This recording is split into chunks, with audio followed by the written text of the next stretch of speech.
Because on this day. In 1955, Roderick James Byers was born. Well, who's that? Oh, it's Roddy Radiation.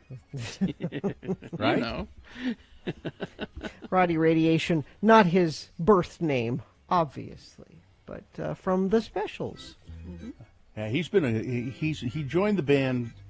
I've just been looking up some information about them. He was an original member, but he joined them kind of early on. And as people have fallen away, I think he's still there. He's remained solid. He did some solo stuff, but it was rockabilly. It wasn't ska. He was doing some rockabilly records when he did solo stuff, but he jumps back and forth. I don't understand this. It says the Specials, also known as the Specials, a.k.a. Mm-hmm. Isn't that redundant? They've changed their lineup and name and But isn't focus. it redundant to say also known as the Specials, a.k.a.? Because a.k.a. means also known as, also right? known as. Is this farting around? I think we are. Yeah, I think we are. An elegant way of wasting time. It's Farting Around with Radio from Hell on X96. Do you have Carrie, I know you have a large collection of chapeaus, of hats. Yes. Do you have a pork pie hat? I did, and I gave it away. Who do you give a pork pie hat to? Somebody who likes the Specials a lot.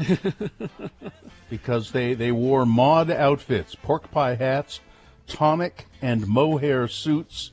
I don't know what tonic and mohair. I kind of know what mohair is, but I don't know what tonic and mohair suit. And they also wore loafers. Not just shoes, loafers. There was, in that Mitchells versus the Machines cartoon that I've been telling you to watch. Yeah. On the Netflix, there's a rapid-fire scene of the daughter, the teenage daughter, talking about all the phases that she went through. Mm-hmm. And one of the phases was a ska phase, where it's just like 3 seconds of her in a ska outfit. I went through a lot of discovery trying to figure out who I really am. You know, that was one of them. I wonder why I'm stuck on this idea that these shoes are called loafers. Because what are these? Are these the kind of shoes that if you are, you're too lazy to tie them, right? Is that what it is? Are they just slip-ons? I think of loafers as being dressier shoes. No, than... they just slip on. That's all. Yeah, no, I don't think they're dressy. Let's look. I bet you could penny find some loafers. nice loafers. Yeah. Remember the penny loafer? Yes, I had some. I had, except I put dimes in mine, in my penny loafers. Of course you did. To be different, you know. Loafers, I don't know. I think of loafers as being it's just like a kick-around shoe. No, I bet you could find they're nicer. A nice They're dress nicer. loafer, of course. Why are shoes called loafers? I don't know why. Oh, let's see. It's because they're slip-on and don't tie. Yeah. They're easier, but they're dressy shoes. They're not. Yeah. I got a pair of loafers upstairs that are dress shoes, and they slip on. And I also have dress shoes with laces. I don't wear shoes any longer. I wear nothing but thongs. I thought you were Crocs. Your thongs not Crocs? They're sort of a Croc brand. So if I have to put something that covers my foot, I wear a Croc. I feel the same way about shoelaces these days as I do about ties. They're just not unnecessary. Mm-hmm. I agree. We've been told this. You know, we've been programmed all these years to say you're not truly dressed up until you have a tie. You're not truly, you know. I feel the same way about shoelaces. I agree. It could be a fancy shoe if it's a slip-on. Damn right.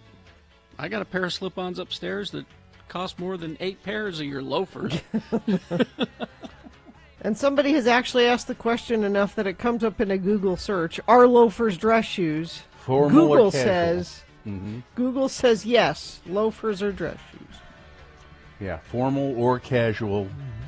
They're a more formal shoe, but without shoelaces. I don't want to have nothing to do with them. What about when we start going back to the studio? Are you going to wear real shoes? When we do Flip-flops, that? that's it. That's it. So we have to see your feet. Just we're gonna don't be look. subjected to Don't your look feet. because it will be hideous to behold. But see, flip flops are not. They're not protective in any way. They're I know. Yeah. flip flops are like barely anything. Right. They almost don't count as wearing shoes. That's true.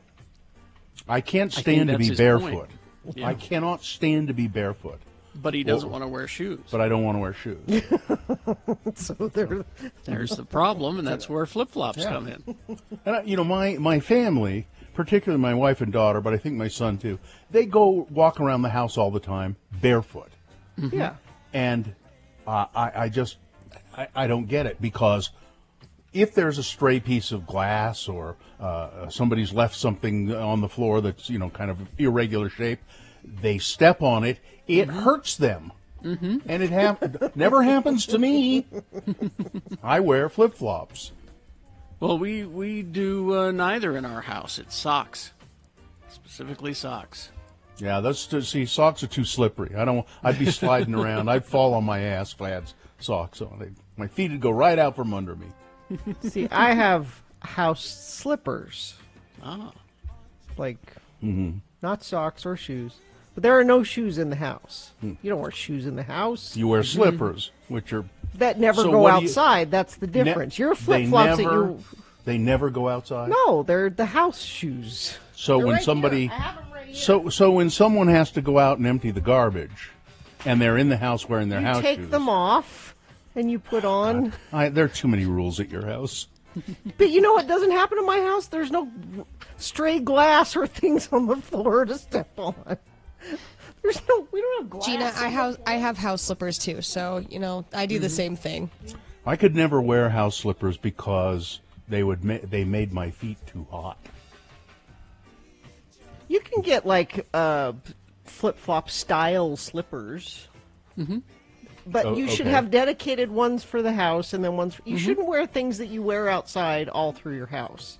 Then Then you're tracking all the crap that you've walked in outside all Yeah. through your house. It's too much of a hassle. Blaine says no parent of little kids ever walks around without something on their feet. Legos. Yeah, Legos are dangerous. When I was a kid, we had mucklucks. My parents bought us mucklucks. They're like Hated them. socks with leather Yeah, soles. I have a couple of pair of those as well. I hated them. And love them. here's a texter who says flip-flops are the worst shoe to wear for your skeletal system. Maybe that's your back trouble. Maybe it stems from flip-flops.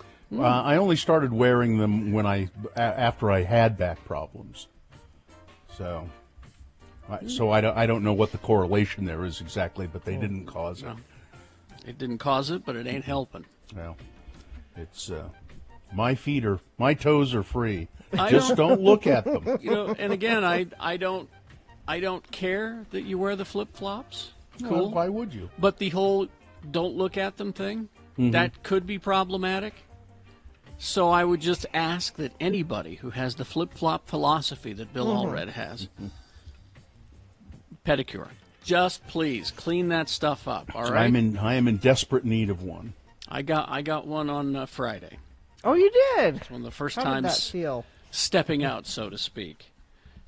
Did it feel you were at a salon of some sort? It was wonderful. Yes, it was wonderful. The best part was the leg massage. I was just like, oh, I forgot massage. That's a wonderful thing. I haven't been touched in this way in a long time. It just, I didn't realize that my muscles were, Yeah. irritable there. It's over 400 days since I've had a pedicure, but it's also over 400 days since I've had any kind of cold or flu. Yeah, exactly. Yeah, it works. I've not had a cold, not had nothing. The masks. That's why I'm going to continue to wear the masks. When I'm at the store, when I'm out in a gathering of any kind, I foresee masks for a while. For me. Yep. Traveling, any of that. Well, So this has been footing around, No, footing around. footing around, yeah, footing around, I guess. pussyfooting around. That's what we're doing. This has been Farting Around with Carrie, Bill, and Gina on X96 Radio from Hell.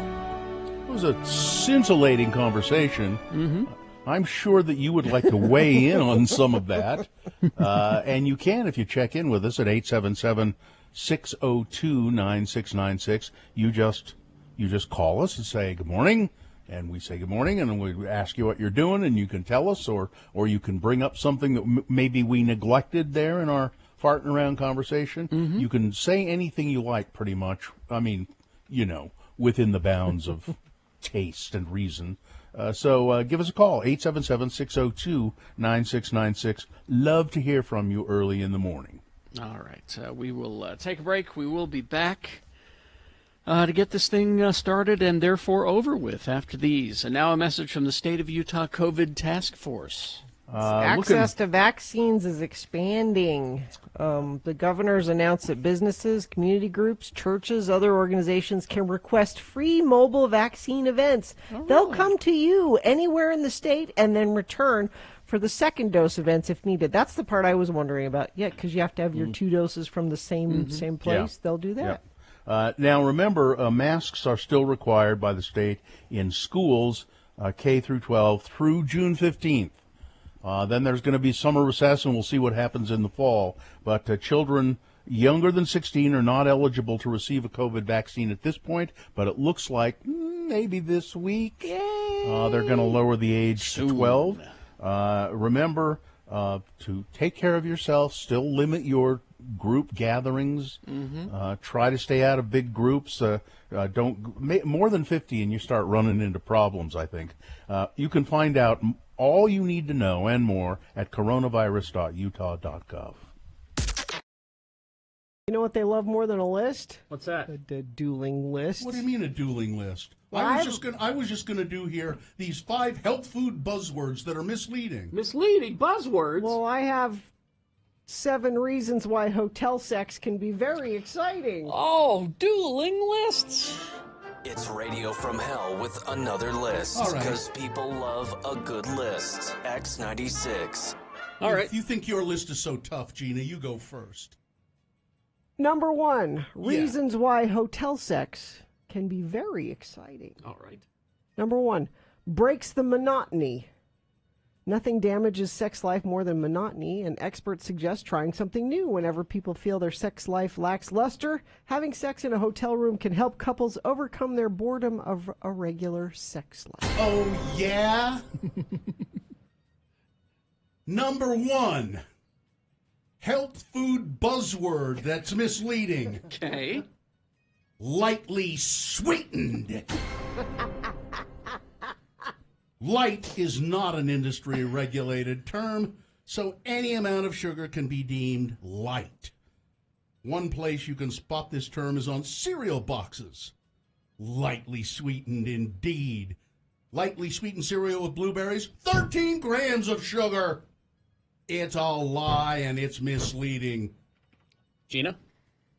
Open to trying new things. Reasons why hotel sex can be very exciting. When people have sex repeatedly in the same place like their bedroom, they get used to doing things a certain way. But a new place encourages couples to try new things. Having sex in a hotel room can inspire couples to be adventurous, try new positions. It can make it very exciting. Oh, yeah? Number 2 health food buzzwords that's misleading. Uncured meat. Cured meats, like bacon and sausage, they've long had a bad rep for containing nitrites, a food preservative that's been linked to cancer. So logic follows that meats labeled uncured wouldn't carry that risk. Well, you're wrong.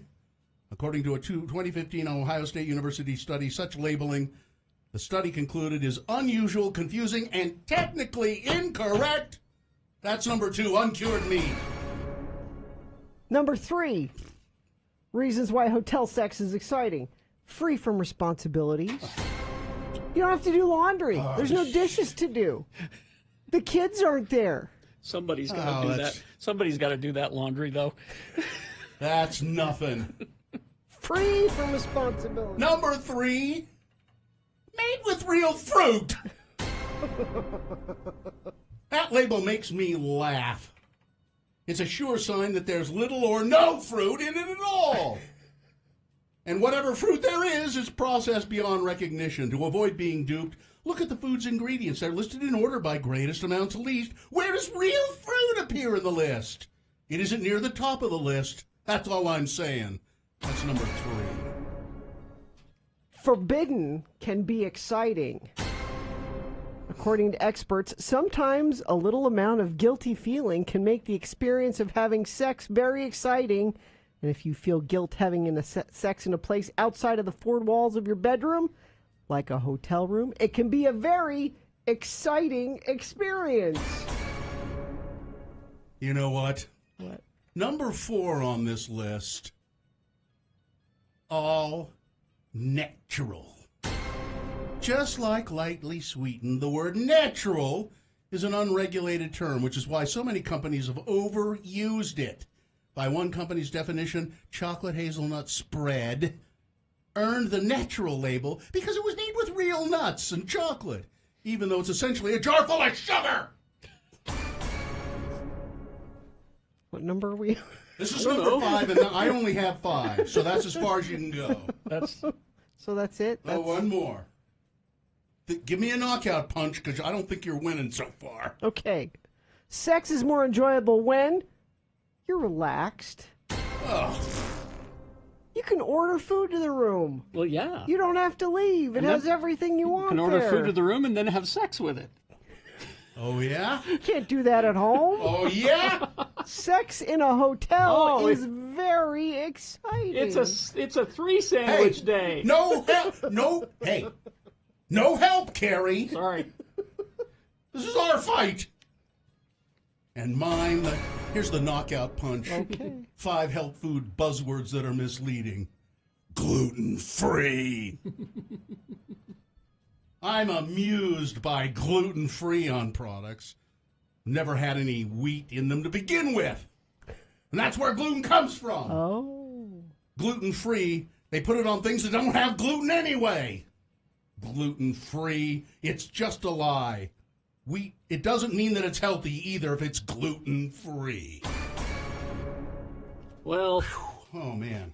if you have to ask me to declare a winner, I declare we're all winners because it's dueling lists. We hope you'd enjoyed another list with Radio from Hell on X96.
All right, 6:22. Let's get it over with. Yeah, and as soon as you wake up, also make sure you have yourself a cup of Mill Creek coffee. Mill Creek coffee hits the spot. 12 full ounces. That's a lot. Oh, Things go better with That Mill works. Creek. That Things go better with Mill Creek. How about that? There you go. Mill Creek coffee. Now we'll take your check-ins at 877-602-9696. I don't think anybody has dared to call us yet, have they? no. I don't. Okay. I guess we'll. Is it a dare? It's a dare. Dare you to call. I dare you to call us. Maybe we'll just discontinue this. We'll see. It depends on how it goes from this moment forward, okay? 877-602-9696. But, Gina, what is the official sponsor of the opening show? Mother's Day is May 9th. Come into Lim Jewelers for something she'll never forget. Find her Mother's Day gift at limjewelers.com. Lim Jewelers is your Mother's Day gift headquarters. The moon is 32.9% of full. It is a waning crescent moon. It'll be a new moon. That is, it'll be completely gone on May 11th. We won't have a full moon again until May 26th.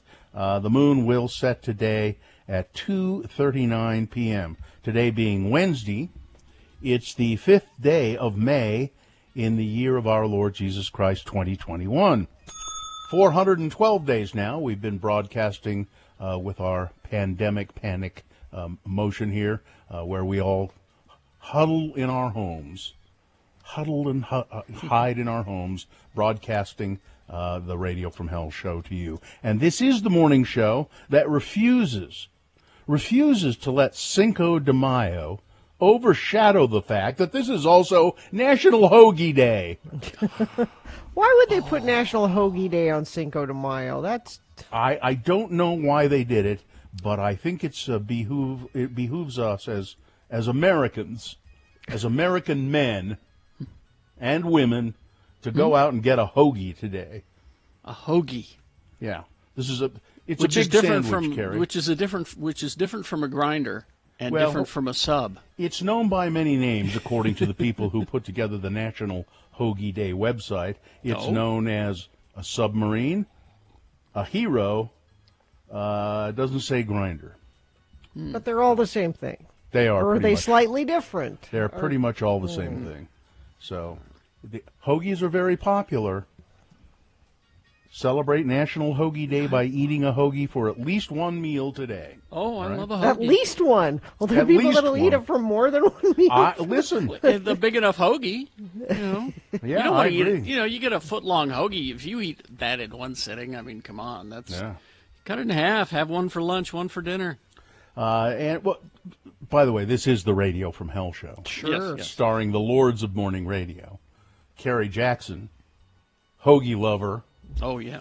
Bill Allred, hoagie connoisseur, Gina Barberi. I don't like all that stuff on it. Meat and bread. It's meat. Can you meat just and put some bread hoagie. salami and some bread?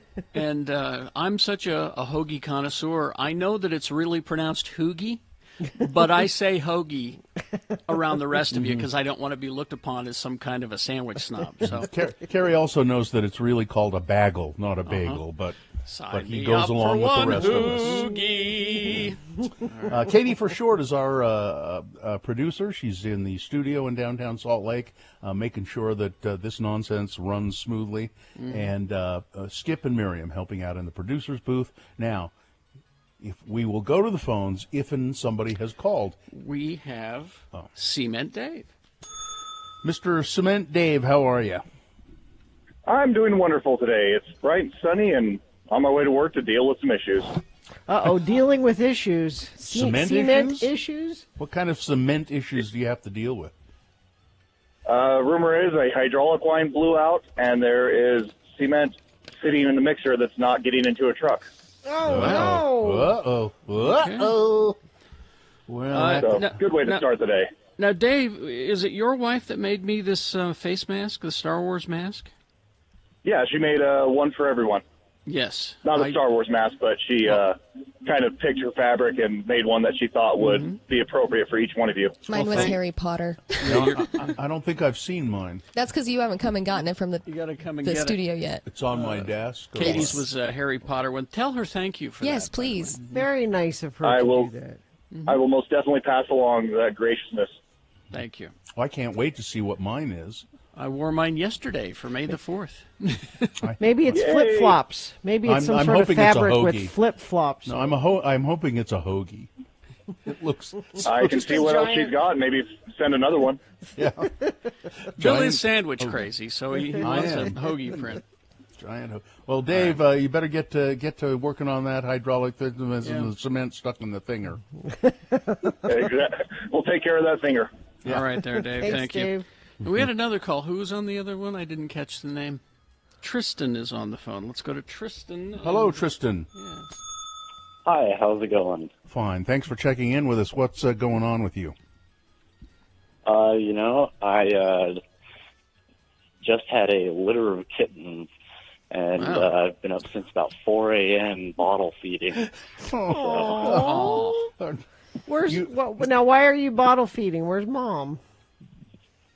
She has decided to reject them. Oh, no. Yeah, I can empathize. Same thing happened to me. How many kittens? She gave birth to a litter of 3. So you're bottle feeding 3 baby kittens. Aw. Oh, jeez. I'm Yeah. sorry, Tristan. Have you had to do this before ever? No, this is my first time. Is it common for mother cats to do this? I don't know. It happens, It not often. happens pretty often, but not like crazy often. Is she still around? Or did she Yeah, run she's off with still did she around. run off with the salesman? No, she's still around. She helps out a little bit, but not by much. All right. Well, sorry, Well, Tristan. Sorry, Tristan, Tristan. it's good work that you're doing. Yes. Keep it up and keep us posted on it, will you?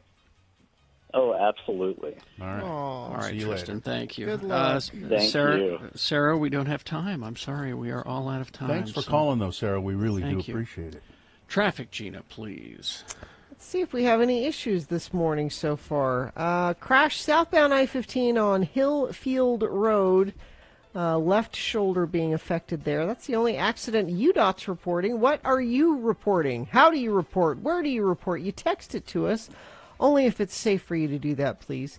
33986. At University of Utah Health Plans, they provide medical and pharmacy services that meet you right where you are. For those without insurance, there's a special open enrollment period now through August 15th. Enroll today at uofuhealthplans.org. All right. Coming up in the next break, we have Things That Must Go and Big Boy News and Opinioendo, all in the same break. Stand by for that after these. X96.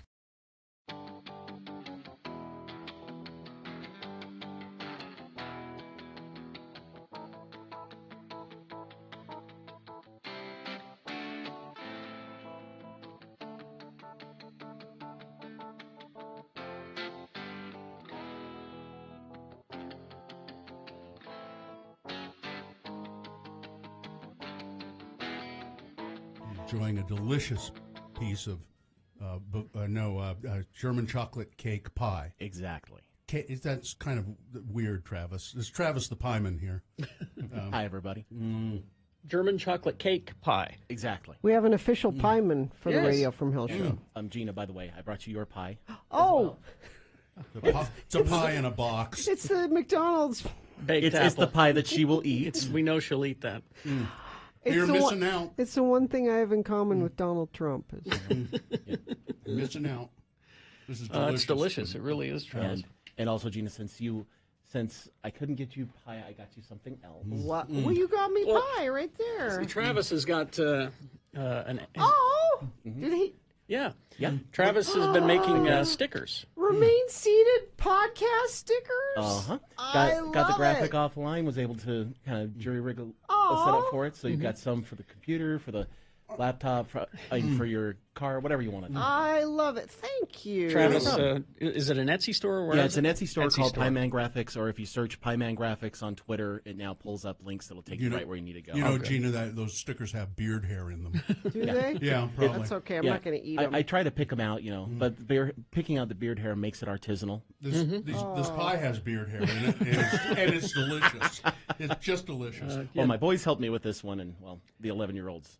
Yeah, Travis further on. Travis sells stickers on his Etsy site. It's, That's awesome. He's been selling Geek Show stickers. Now, Travis, you it's Pie Day, Right. What do you know about the a mathematical symbol of pi? Anything? It's the magical number that lets you calculate many things in geometry.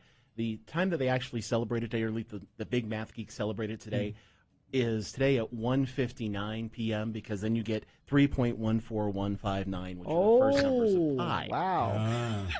I know. Okay. It's really you can get really geeky on this. So there's going to be math geeks at the bar at that time? At that exact time, they'll all raise a glass and they'll be good. Woo! And and there's little math things they come up with too, where they say that since there's 360 degrees in a circle, if you go to the 359th position of pi, there's 360 right there. If I understood math better, apparently it is this magical thing that you can calculate all kinds of things. It's an exact proportion that they figure is like a magic number throughout the universe. It helps things work. But we kind of adopted it too, is instead of just being pi as in the number, it's pi as in pie. Also, pizza today is big. I think Pie Pizzeria usually does some kind of special thing, or all the other pizza chains will do something special. I don't recognize the National Pie Day that they had back in January. Or February. We tried to call you out on that day, and it's just like Valentine's Day. It's a setup day where big pastry comes out and wants to sell pie. Big pastry. Big pastry. They tried to co-opt it. Exactly. Right. There's only two pie holidays that I celebrate, and that is Pie Day and Pie and Beer Day on the 24th. Yeah. Yes. Because nothing's better than a fresh raspberry pie and a Pilsner. Now, Travis, I know you also have you lost your job some time ago. I don't know what you weren't fired, but it was a. Yeah. It's just I'm no longer employed. Yeah. And so right now I'm looking for anything that's either integration or what is integration? I do a lot of software. Okay. And basically, it's taking large groups of software pieces or hardware pieces and putting it together for major companies. Okay. So I do integrations, implementations, support. So if anybody has something like that and wants an employee that can bring pie on potluck day, exactly, lots of pie. That's he's a great pie maker, and he knows how to do big software jobs. Travis, how do they get a hold of you? They can just email me at travislynnjohnson@gmail.com. Okay. And Raul down on the border, send us in the chat room a picture of one of your Trump stickers on his computer, I think. Yeah, I have a copy of the balloon Trump. The big balloon that they were the running big around fat England, and they brought it over to Los Angeles and into New Jersey. Yeah, I sell those on the site too. Pie Man Graphics. Well, All right. Thanks. I just devoured the pie. One slice is enough. It's very sweet, but man, it's delicious. Thank you, Travis. No problem at all. Have a good one. Have a good pie day. You too.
Okay, we do have things that must go coming up here in about 7 or 8 minutes.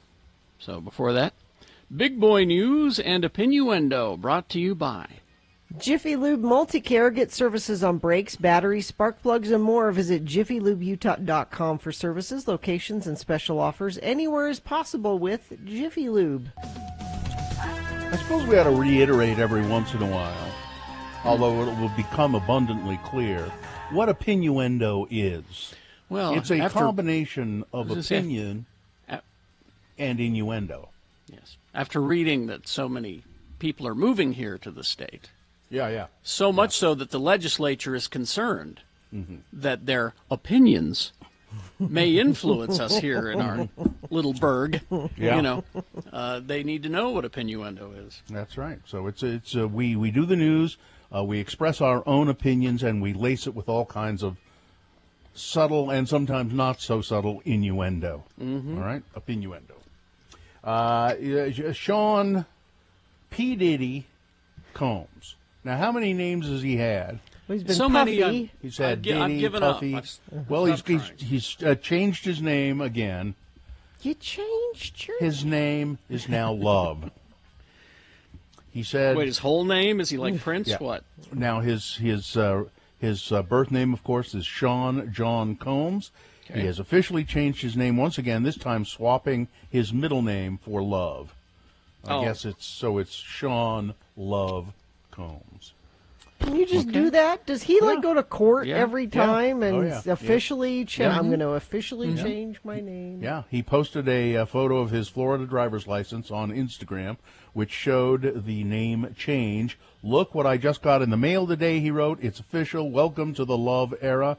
Fox News reports that Combs has for years been telling fans to call him Love, and that now appears that his display name on Twitter and on Instagram. So very exciting news for Love. And Bill, speaking of Love and Love gone, Bill and Melinda Gates, of course, announced that they're getting divorced. After marrying Melinda, those many years ago, Bill Gates would always spend long weekends, at least once a year, at a cozy beach cottage in North Carolina with his old girlfriend. The billionaire Microsoft founder made sure that the bizarre arrangement, it's a bizarre, I don't know why, this is a prejudice piece, was part of the deal when he married Melinda. So she knew about it and was...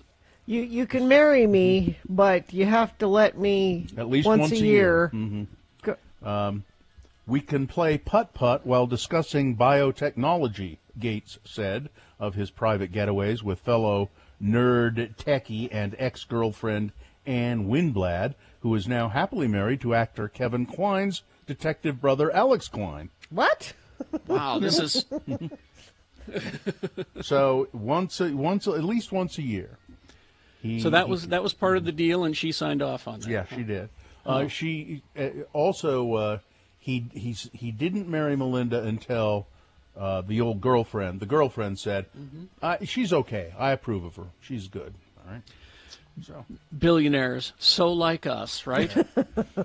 they operate here in the plane of reality, and my wife texting down, "Who does he think he is, Prince Charles?" Exactly. All right, now, be careful. The Pentagon has said that they're tracking a large Chinese rocket that is out of control and set to re-enter the Earth's atmosphere this weekend, raising concerns about where the debris may make impact. The Chinese Long March 5B rocket is expected to enter the Earth's atmosphere around May 8th. They're not quite sure. This is according to a statement from the Defense Department, who said the U.S. Space Command is tracking the rocket's trajectory. The exact entry point into the Earth's atmosphere can't be pinpointed until within hours of re-entry. But the 18th Space Control Squadron will provide daily updates on the rocket's location throughout the space, so you can go to the Space Track website, Space Track.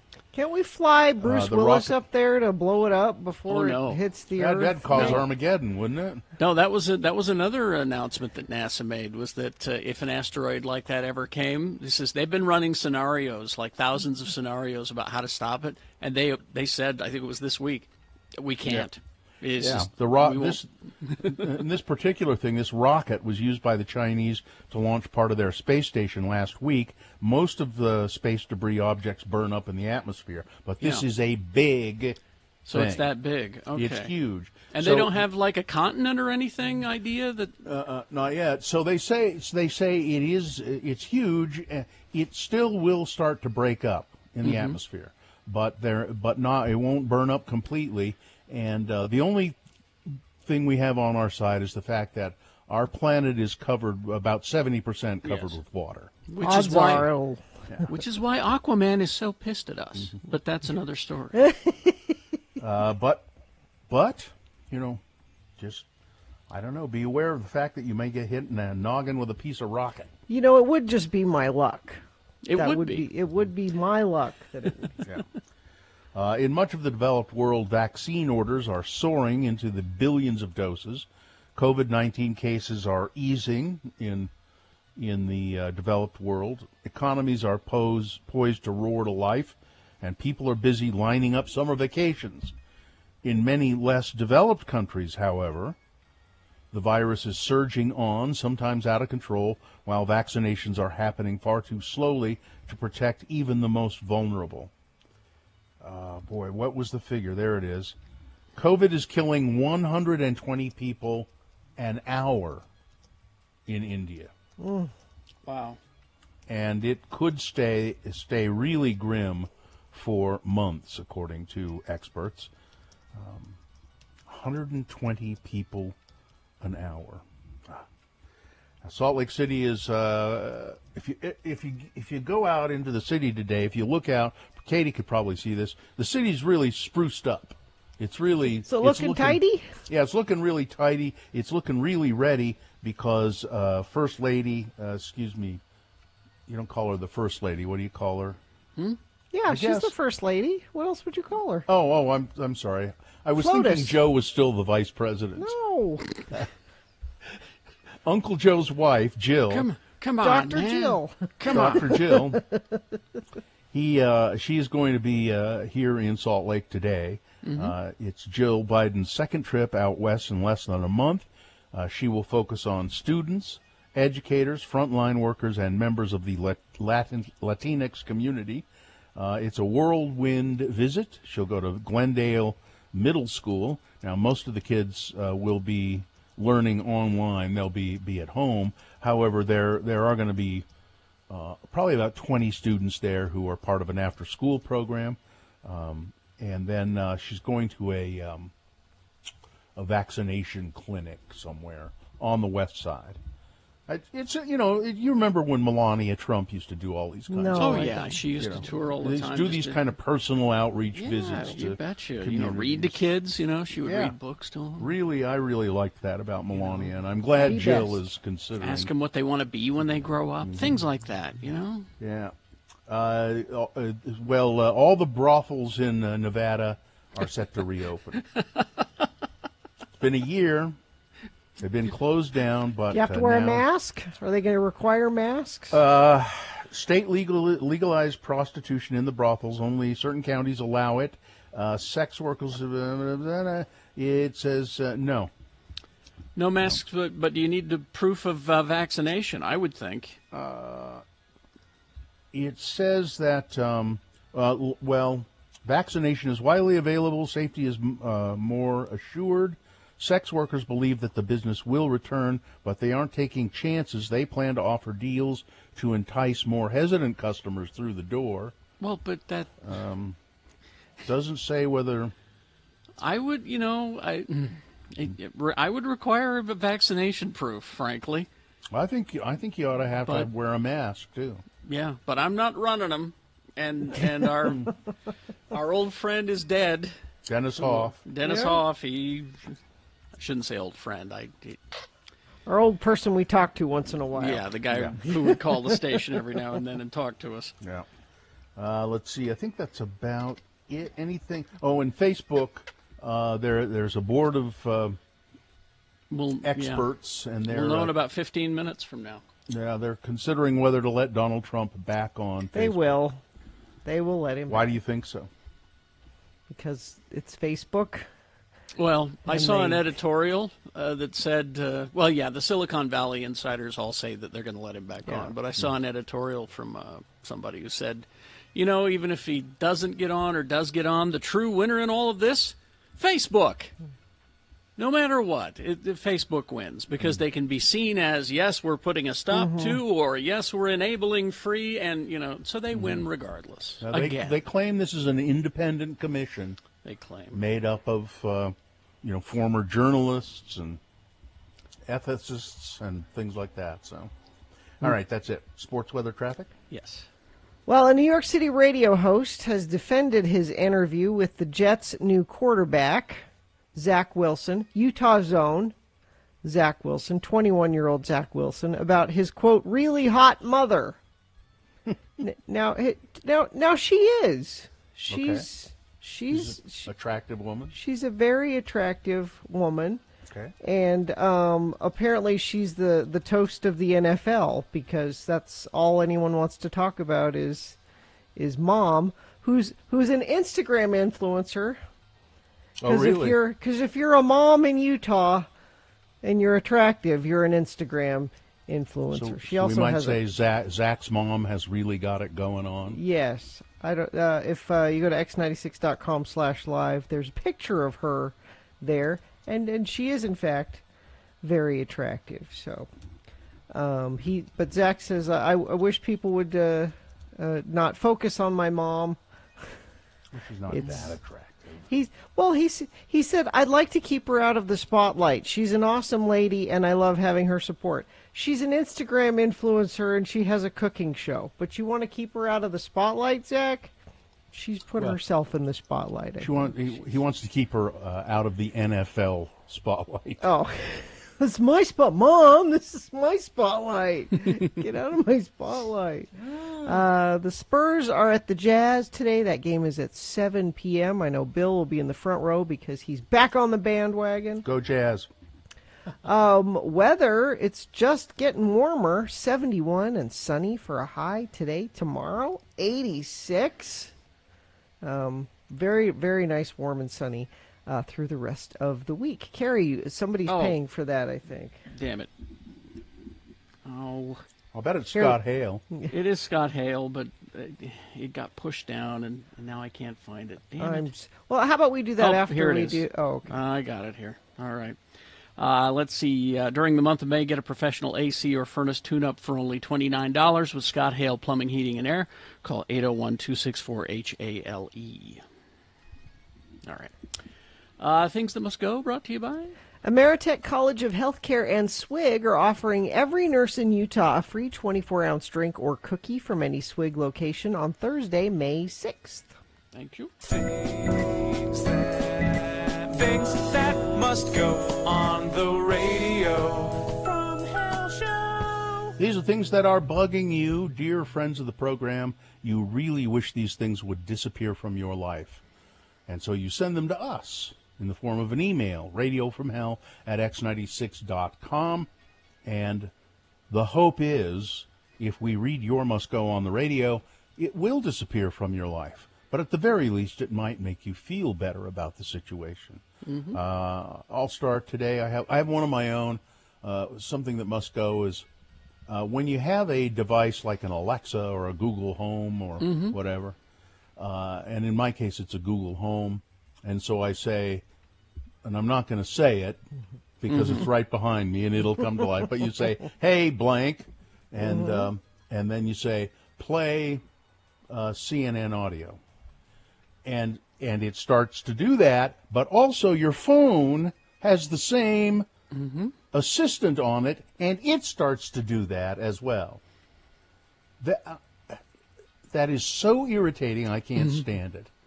So I've got to figure out a way to get rid of it on my phone, I guess, because I don't ever use it on my phone. I have mine set up so that it only does that if I press the button and ask it personally, so it's not listening to me all the time. Oh, maybe there's probably a setting I can do that. Okay. Yeah. Let's see now. This must-go came in late yesterday from our friend Dr. Paul White. Yes, you can use my name, he says. Dear Lords of Radio and Captain Katie, a simple but possible contagious item must go. Mention with caution, my creating a mashup earworm based on farting around. The past few weeks, total eclipse of the heart, making love out of nothing at all, and it's all coming back to me now, have been weaving together in my head. Next up... I said there's a good reason for that. They're all the same song, essentially. Next up, it may be Dance With Me, Still the One, Orleans, Reminiscing, Help Is on the Way, Little River Band, and Cool Love, Love Will Find a Way, Pablo Cruz. Yep. As if I have to say who. I can see that. Thanks for letting me listen, Dr. Paul White.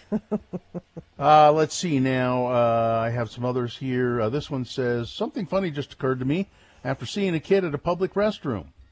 Stigma around males peeing in public restrooms must go. At what age is it frowned upon that a male can no longer just drop pants and underpants to the floor and hold your shirt up under your chin George Costanza? and make pee-pee?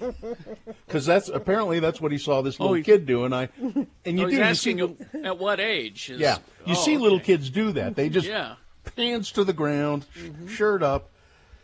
It's probably, if I were to do that in a public restroom, it just wouldn't. They'd call the police. Yeah, Someone would call the police. Jason says, we should be able to do that. No. We should. That's what must go. This one says, hello, Lords. Make mine a triple geek show. Says, hey, wear your damn mask. Feel free to use my name. Just a quick one. It's still far too prevalent, so even if it's a repeat and it isn't working, need your help to make it disappear. Public cell phone use.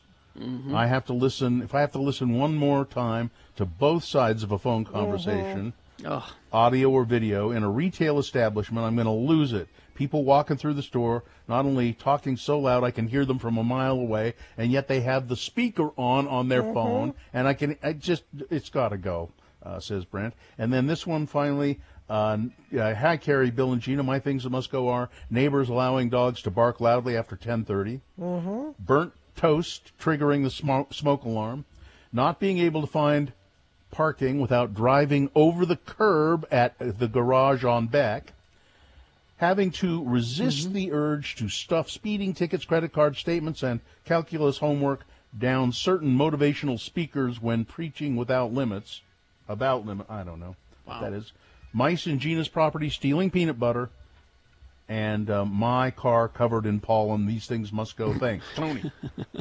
All right, Gina? Let's see. For those who ask, why is it so hard to find good help in the service industry, maybe this will help. The policy of not being able to sit must go. Really? Those that work in grocery stores, convenience stores, hardware stores, gas stations, fast food, etc., are not allowed to sit. If you're not lucky enough to have managers that make sure you get breaks and lunches, you could be standing for 8 hours a day. Why? Because the powers that be think it's unprofessional to sit. Do the customers in these establishments care if you're sitting? I think most don't care at all. Sit or stand, just give them what they're there paying for. We had that policy in our previous owner when we would do remotes for 2 hours. They say, no chairs. You may not sit down during your remote. You have to be on your feet all the time, to which I said, I don't care, and I got a chair and sat down. That comes from Michelle. This one, dear Lords of Morning Radio, I beseech thee, please make these things go. My father-in-law and his obsession of telling anyone that will listen to him about his recent colonoscopy. Whoa. After he came back from his procedure, he came downstairs while my wife and I were eating dinner and proceeded to tell us about his diagnosis of colitis. At my wife's birthday party, he proceeded to tell my son and his fiancée about his diagnosis. Please make this stop. Another thing that must go is him making doctor appointments during the day that my wife and I will have to take him to without consulting either of us about our schedules. Oh, okay. Now my wife and I both get to take the day off to take him to the doctor for procedures 2 weeks apart. And he wants more colonoscopies is the weird thing. Thanks for letting me listen. Make mine a double. Geek Show says, hey, Gina, I remain seated all the way to work today. An inconvenienced son-in-law. Let's see. We got a couple here. This one from Mateo in SoCal. Let's see. Restaurants that automatically hand me a straw when I order a drink. Stop it. I don't use a straw. Now with COVID, they won't take back the straw if I order through drive-through and they put it in my bag. How hard is it to just ask if I want a straw? That surprises me in Southern California, honestly, Mateo. Let's see. My HOA shutting down our pool and hot tub for over a year now, forcing me to have to, buy my own hot tub, and now my electric bill has gone through the roof since last April. The whole reason I chose the neighborhood to live in is because they had the facilities I wanted, and now I haven't been able to use them for over a year with no end in sight. Our country had 6 COVID cases our county had 6 COVID cases as of Friday. I've been vaccinated, and me sitting in a hot tub is not going to transmit COVID at this point, or likely ever. The HOA is non-committal as to when they will reopen. I'm powerless with the HOA because the board members are old geezers who don't use the facilities anymore and don't care anyway. End this nonsense. Let's see. And this one from Tony. Let's see. My thing that must go are... I relate to this one, Tony. Crowded parking at the Sugar House Pretty Bird sandwich restaurant, the fried chicken restaurant. It's true, ever since they opened, you can't find a parking spot there. It's better than the Regent Street. Yeah, there's no parking there, Tony. Let's see. Anyone expecting that Mortal Kombat the movie would be a cinematic masterpiece?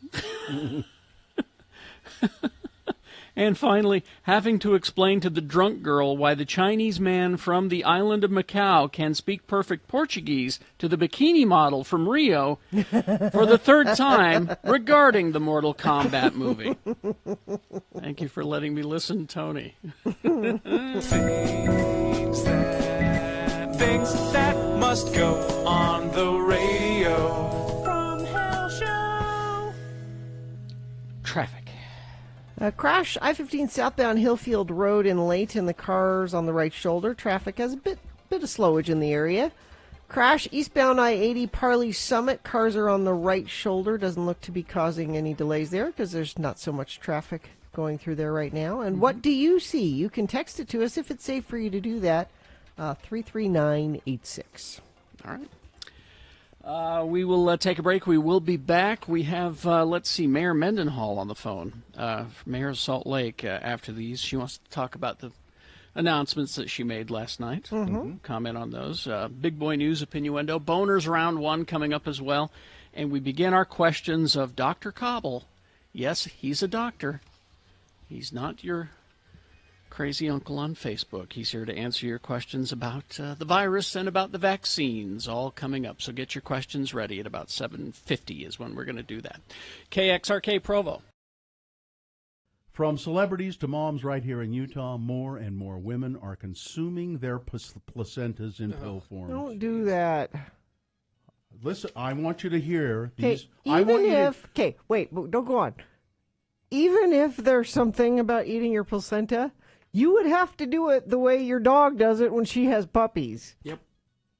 If there's anything to it, drying it out and putting it in a pill kills whatever good thing you think it does. Medical expert Gina Barberi, listen to the testimonies of these women, All Gina. right. The placenta, for those of you who don't know, is an organ that grows inside the uterus while a baby is developing. The placenta gives nutrients to the baby, and some believe... Some believe. People are saying, and I'm hearing. Ms. Barberi, not among them. No. But some people are saying, and I'm hearing, and I have the tendency to believe when some people say and I hear, and then I believe, that it is also capable of giving mom key nutrients even after it, that is the placenta, and the baby are delivered. Quote, so what happens is, studies show that about 72 hours after delivery, once the placenta is delivered, hormone levels drop, said Rachel Talley, a midwife, Gina, and herbalist. Are you either of those two things? Wow, a midwife and an herbalist. Are you? I am neither of those. All right. All right, then. Are there any, you take out your credentials and show me. Are there any doctors or scientists around? Carrie? Studies, Carrie? Studies? Studies Herbalist, say, herbalist. According to this midwife and a midwife study, and herbalist. A study could be, Okay. I've studied things, and that's. It takes 4 to 12 weeks statistically, said an herbalist and midwife, for the body to and the endocrine system to start producing these hormones again. So what we're really doing is natural hormone therapy. After Miranda Hansen delivered her second child, she said she felt the despair of postpartum creeping back in. The first 5 days was like a flashback, she said. But after taking her first placenta pill, she says, so here's evidence right here, the symptoms softened in just 20 minutes. It was like this fog that was lifted, she said. It was like a breath, like it was totally like, I could just feel like it was clear. It was couldn't possibly amazing. be that you were thinking that would happen, so it happened. Oh, my God, you are so negative. Miranda says she bonded with her baby, got back on her feet quicker, and dropped her baby weight faster after taking the pills. Other moms, like Melinda Dratchell, also weighed in. I'm a big fan of Western, like modern medicine, she said. I'm all about the epidural, which I know you are, Gina. Big fan of the epidural. But she said the placenta pills worked for her. It was a little strange at first when I started talking. And they kept the cougars away, and they kept... Rachel Talley midwife and herbalist, charges What are you charging for this advice, Gina? Huh? It's free. She charges $250. Okay. How much and does that's she what charge? it's worth. And that's what it's worth. How much does she charge? I'm That's curious. what your advice is worth. Because her advice, midwife and herbalist, $250 for her services. She said a placenta typically yields about 200 to 300 pills. Some hospitals won't release the placenta, but if they do, and if it's handled correctly, the health department said they don't see a risk in consuming your own placenta, but they do caution folks not to share their placenta with somebody else. Please let me have some of your placenta. No. Come on. No, don't share. No placenta sharing out there, okay? Rachel Talley, midwife, herbalist, and placenta encapsulator. And making money off of it. She is. Wait, that couldn't possibly have anything to do. She is a placenta encapsulator as well. A placebo encapsulator. Yeah.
We got the mayor on the phone. Gina's got a contest, but just real quickly here, and we'll have more of this coming up in the news. Facebook is maintaining its ban on Trump.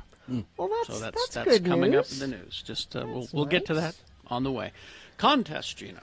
X96's Mom's Day giveaway. Today we're giving Mom the gift she's been dropping subtle hints to Dad about for years. Text the word TRIM, T-R-I-M, TRIM to 33986 for your chance to win a Manscaped Lawnmower 3.0 and get entered to win the grand prize of all 5 daily prizes. All right. Is that it? Yeah. Let's go to the mayor. Salt Lake City Mayor Erin Mendenhall. Good morning, Mayor Mendenhall. Good morning. Top of the morning to you. Last night, I know you sent a budget to the council, and it was how much? $300 and some odd million was it? Yeah, just under $350 million, and we're up about $24 million compared to last year, which it was 2020. So now, that's to be expected. is that because of government money, federal government infusion, or? Yes, some of that definitely is, but also our sales tax revenues are doing much better than we'd expected, and also better than obviously they were during the pandemic. So, but you haven't raised taxes. This is just from sales. And I'm not proposing to raise taxes even a penny. But a cool part about this moment in time is we do have President Biden's American Rescue Plan dollars coming into the city. We have a strong financial position anyway as a city because of our pretty judicial approach last year. And then we have new bonding capacity, which means we've paid off an old bond, and we have the space in what we're already paying as residents to do $50 million in capital projects that residents have been asking for, and we've had plans on the bookshelves for a long time. So it's an exciting time. What kind of projects that have been put on hold for a long time? Oh, parks updates, the Raging Waters Park that's been locked and dilapidated is the biggest proposal. Wait a minute, that thing's closed? I didn't know Were that. you sliding there last weekend? I was planning on it. So you're gonna what are you going to do with that? Is it you're going to make another water park?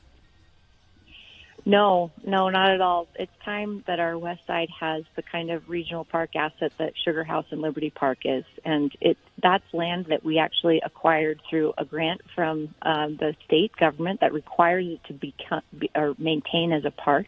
Mm-hmm. So there's not an option to turn it into something else, which is great. But it's time that we do something with it. It's been boarded a long time. I would suggest that would be the perfect place. That park would be the perfect place to put a statue honoring Carrie, Bill, and Gina, Radio from Hell. I think that we should keep the steel towers that prop up some of those highest slides. They're just kind of iconic as a landmark in the area. Yeah, and maybe on top of those towers is where that statue could go. Good idea. That's great. Good thinking. Out of reach. What is the biggest? Yeah, go ahead. I was gonna. Let's just go down the rabbit hole of the water park a little further. Did you know that the hill at the water park that the slides come down from was actually built because of all the sandbags we had to do something with after the 1983 floods in Salt Lake City? Really? That's funny. I didn't know that. There you go. Yeah, I love it. So, what's the biggest part of the budget? What most dollars go to? What do most dollars go to? That's a good question. We have several enterprise funds in the city, which means they don't operate off of general fund dollars. And the airport is a giant enterprise fund. No taxpayer dollars run the airport. It's all about the passenger fees and the agreements with the airports. The other big one is public utilities. And we're building the biggest project public utilities ever has, which is the new water reclamation facility, also formerly known as the sewage treatment plant.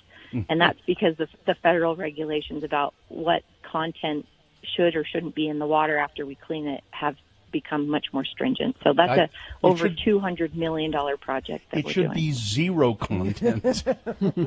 Zero. Right. We have some of the best drinking water in the country, though, so you can feel great about it. Yeah. This budget that you proposed, you've proposed it, the city council has to now look at it and tear it apart, or what happens from here?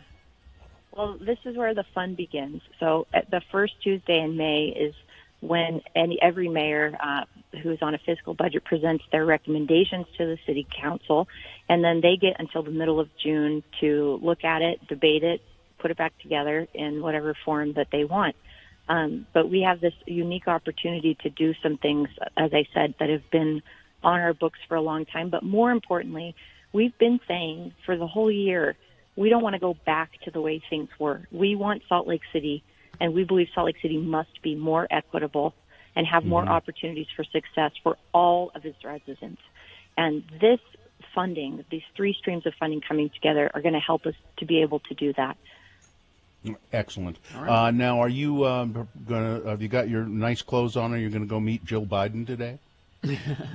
I am planning on it. I hope to. It's a once in a lifetime opportunity. Yeah, that would be cool. Yeah. Let us next week. Maybe you can let us know what that was like. Yeah. I would love to. At the very least, tell her we said hey. Yeah. And tell her about our statue in the park there. It's coming. Yeah, we're very I'm sure excited. she's already listening. I'm sure she listens. Of course. Mayor Mendenhall, thank you very much. Good luck with the budget process with the city council. It looks pretty solid to us here just at first glance. So, way to go. All right. Thank you. Thank you. Take care. Traffic, please, Gina.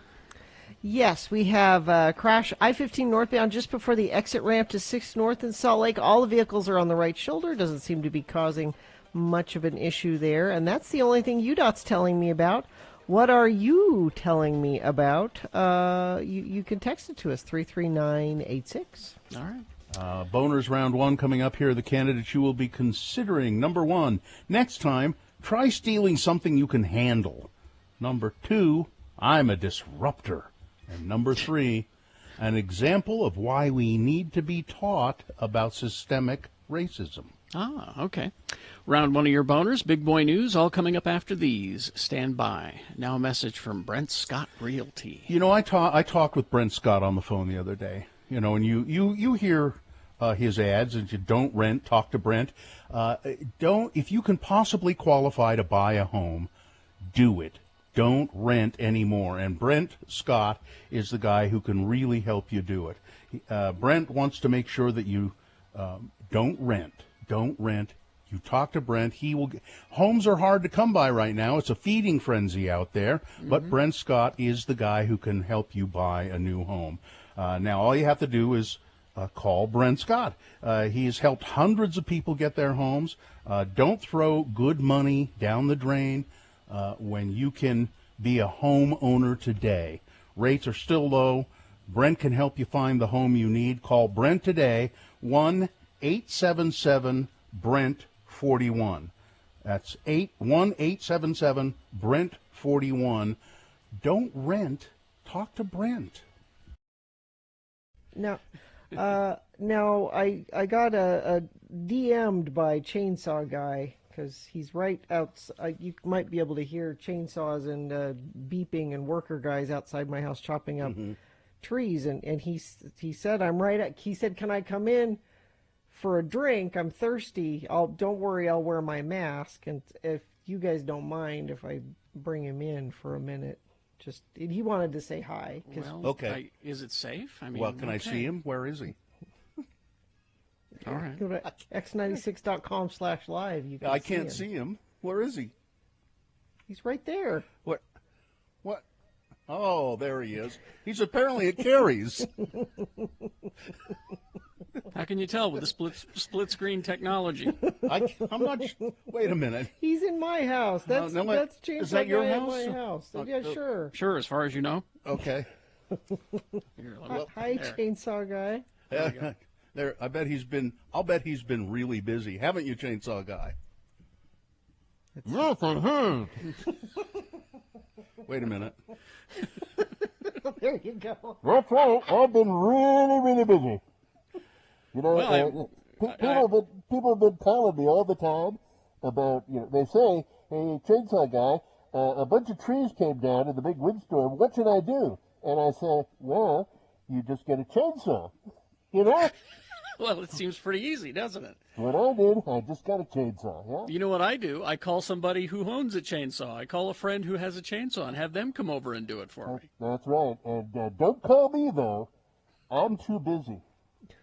I'm as busy as a one-armed paper hanger. As a one-legged tap dancer. I don't know. Do you have your chainsaw handy there, Chainsaw Guy? I don't know. Do I? I'm not sure if I do or not. Because I have a question for you. Oh, you do? Yeah. Okay. Well, let's... Okay, so if you ask your question, maybe I'll fire up my chainsaw. Okay. What's your question, Gina? Well, Chainsaw Guy, I have this really big tree that fell down in the windstorm yesterday, and it's blocking the road in front of my house, and I can't get out to get the mail. Chainsaw Guy, what should I do? Well, it's pretty simple. All you do is you do it first, and you take your away. And then you take a high load, and then you wear the cover. And now you have your little breeze, and you turn around with the water, and then you take it down. And then, if you can't get it in, and then you down the bell, and you go back out there, and you say, and then, you turn it around, and then everything is all right. Oh, thank you, Chainsaw Guy. That's very helpful. Don't forget the part about taking off your clothes. Chainsaw Guy, I'm just curious. I'm just curious because I don't think it's safe that you be in the house, a stranger's house, because your mask has holes in it. I'm not contagious, honest. Honest. You're dangerous in other ways, aren't you? That's just sawdust. That's all it is. That's just sawdust. Okay. All right. Well, thank you, Chainsaw Guy. Thank you. Thank you very much. Oh, it's here. You better get back to work, I think, Chainsaw Guy. Is he gone? Yes, he just left. Okay, good. Yay, thank you. God, the things we do for you, Gina. I don't know what. That was elaborate. It was. Don't forget the part about taking off your clothes. It's very important. Yeah. To getting the trees cleaned up. Mm-hmm. Well. No, it's not Halloween already. That just No, depresses me. There's not going to be any trick-or-treating this year, is there? No. I'm not going to participate in any. No. I usually have candy and comic books for the kids, but no, I don't want you coming to my house. I'm sorry. This is not happening. In Los Angeles, it's funny because Los Angeles initially announced no trick-or-treating. Mm-hmm. And then they had to walk that back because they realized because why? I don't know. I think they caught a lot of flack for it, and they said, now we're saying it's discouraged. Trick-or-treating is discouraged. Yeah, because, see, Gina, before they were saying, we're going to station snipers around the city and shoot people who are trick-or-treating. But now they had to walk that back. They had to walk that back a little.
Okay, we do have Big Boy News and Opinioendo here in a moment, but first, let's get to it. It's time for round one of your boner voting.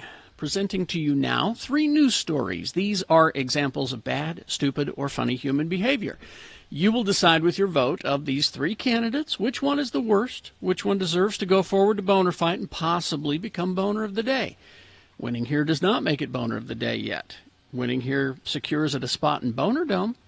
Round 2 comes up at 8:20. We do this again with 3 more candidates. We get another winner there. We send that winner to Boner Dome. And then at 9:20 this morning, you will decide between those 2 winners which one should be Boner of the Day for today. That's when Boner Fight happens at 9:20. Right now, pick one of these 3 to send forward. Here we go. 2 candidates now, a third after the news. Once you've heard all 3, you will vote, and one of you lucky random Boner voters will receive a pair of tickets to see Real Salt Lake take on San Jose this Friday at 7:30 p.m. All right. Here's Boner candidate number 1. Next time, try stealing something you can handle. Kingsley, Michigan, I believe it is. A man crashed a stolen bus Tuesday morning in northern Michigan.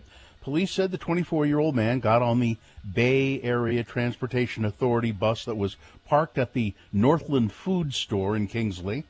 This was around 7:40 in the morning.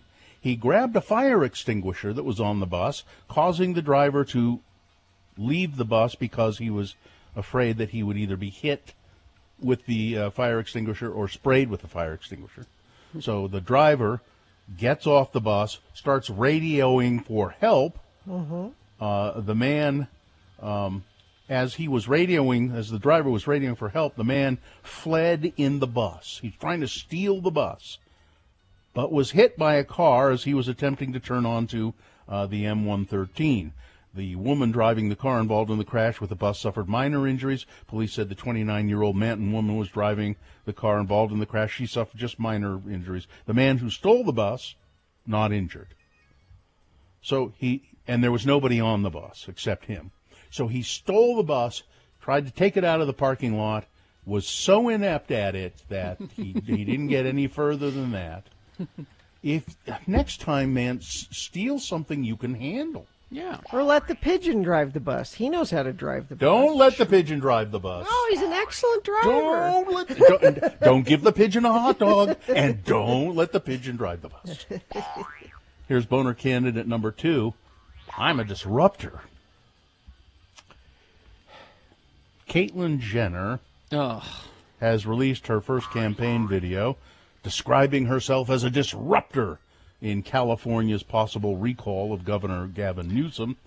It's Jenner's first piece of campaigning since she announced late last month that she was running to replace Newsom, who will likely face a recall election by the fall. In her new ad, Jenner makes a broad promise to restore and renew the California dream.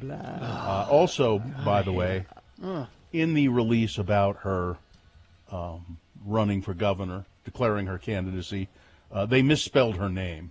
Yeah. So nothing but the best, being put forward here. Yeah. Instead of Caitlyn, they spelled it Cailyn, leaving out no T. Leaving out the T. Pretty important there. Yeah. Just really quality and class and precise. That's what this is all about. I'm a disruptor. Remember who was called a disruptor as well? Yeah. Boner candidate number 2. Disruptor or agent of chaos, whatever you prefer. Coming up in a moment, boner candidate number 3. Here's an example of why we need to be taught about systemic racism. All right, boner candidate number 3 for round 1 coming up after this. Big Boy News and Opinioendo brought to you by Moochie's would like to thank their loyal customers for supporting their locally owned and operated business. Moochie's has been voted Best of Utah for over 17 years. Dine-in, delivery, and pickup available. Facebook's independent oversight board has ruled in favor of upholding Facebook's suspension of former President Donald Trump's account. The decision sets a global precedent for how Facebook and potentially other social media companies will and can treat political leaders around the world. The board found Trump's posts had severely violated Facebook rules, but questioned the indeterminate and standardless penalty of indefinite suspension and insisted the company find a proportionate response within 6 months. So they said, we uphold your suspending Trump. There are plenty of reasons to do that. But indefinite suspension, that doesn't sit well with us. So they're creating a special set of rules for him to let him back on? Is that? No. Well, it's just saying there should be rules going forward. But it also says that when you sign up for Facebook, you agree to a certain set of rules and you will abide by them, and if they don't, they can. I don't know why people are saying, I can't believe you took him. He disobeyed the rules he agreed to when he signed up for it. Here's why they have a problem with indefinite suspension. It's just vague. Now they wouldn't have a problem if they said he is suspended forever. He will never be back on. Yeah, Twitter's and they could do that. Yeah, and they could do that. Anyway, there you go. Donald Trump not likely to be back on Facebook. Twitter. It's okay. He's got his own platform now. He's got his own. You know, they keep calling it this communication platform. It's a website. All right, just call it a web. That's what it is. It's a website, Don't call it anything more than what it is.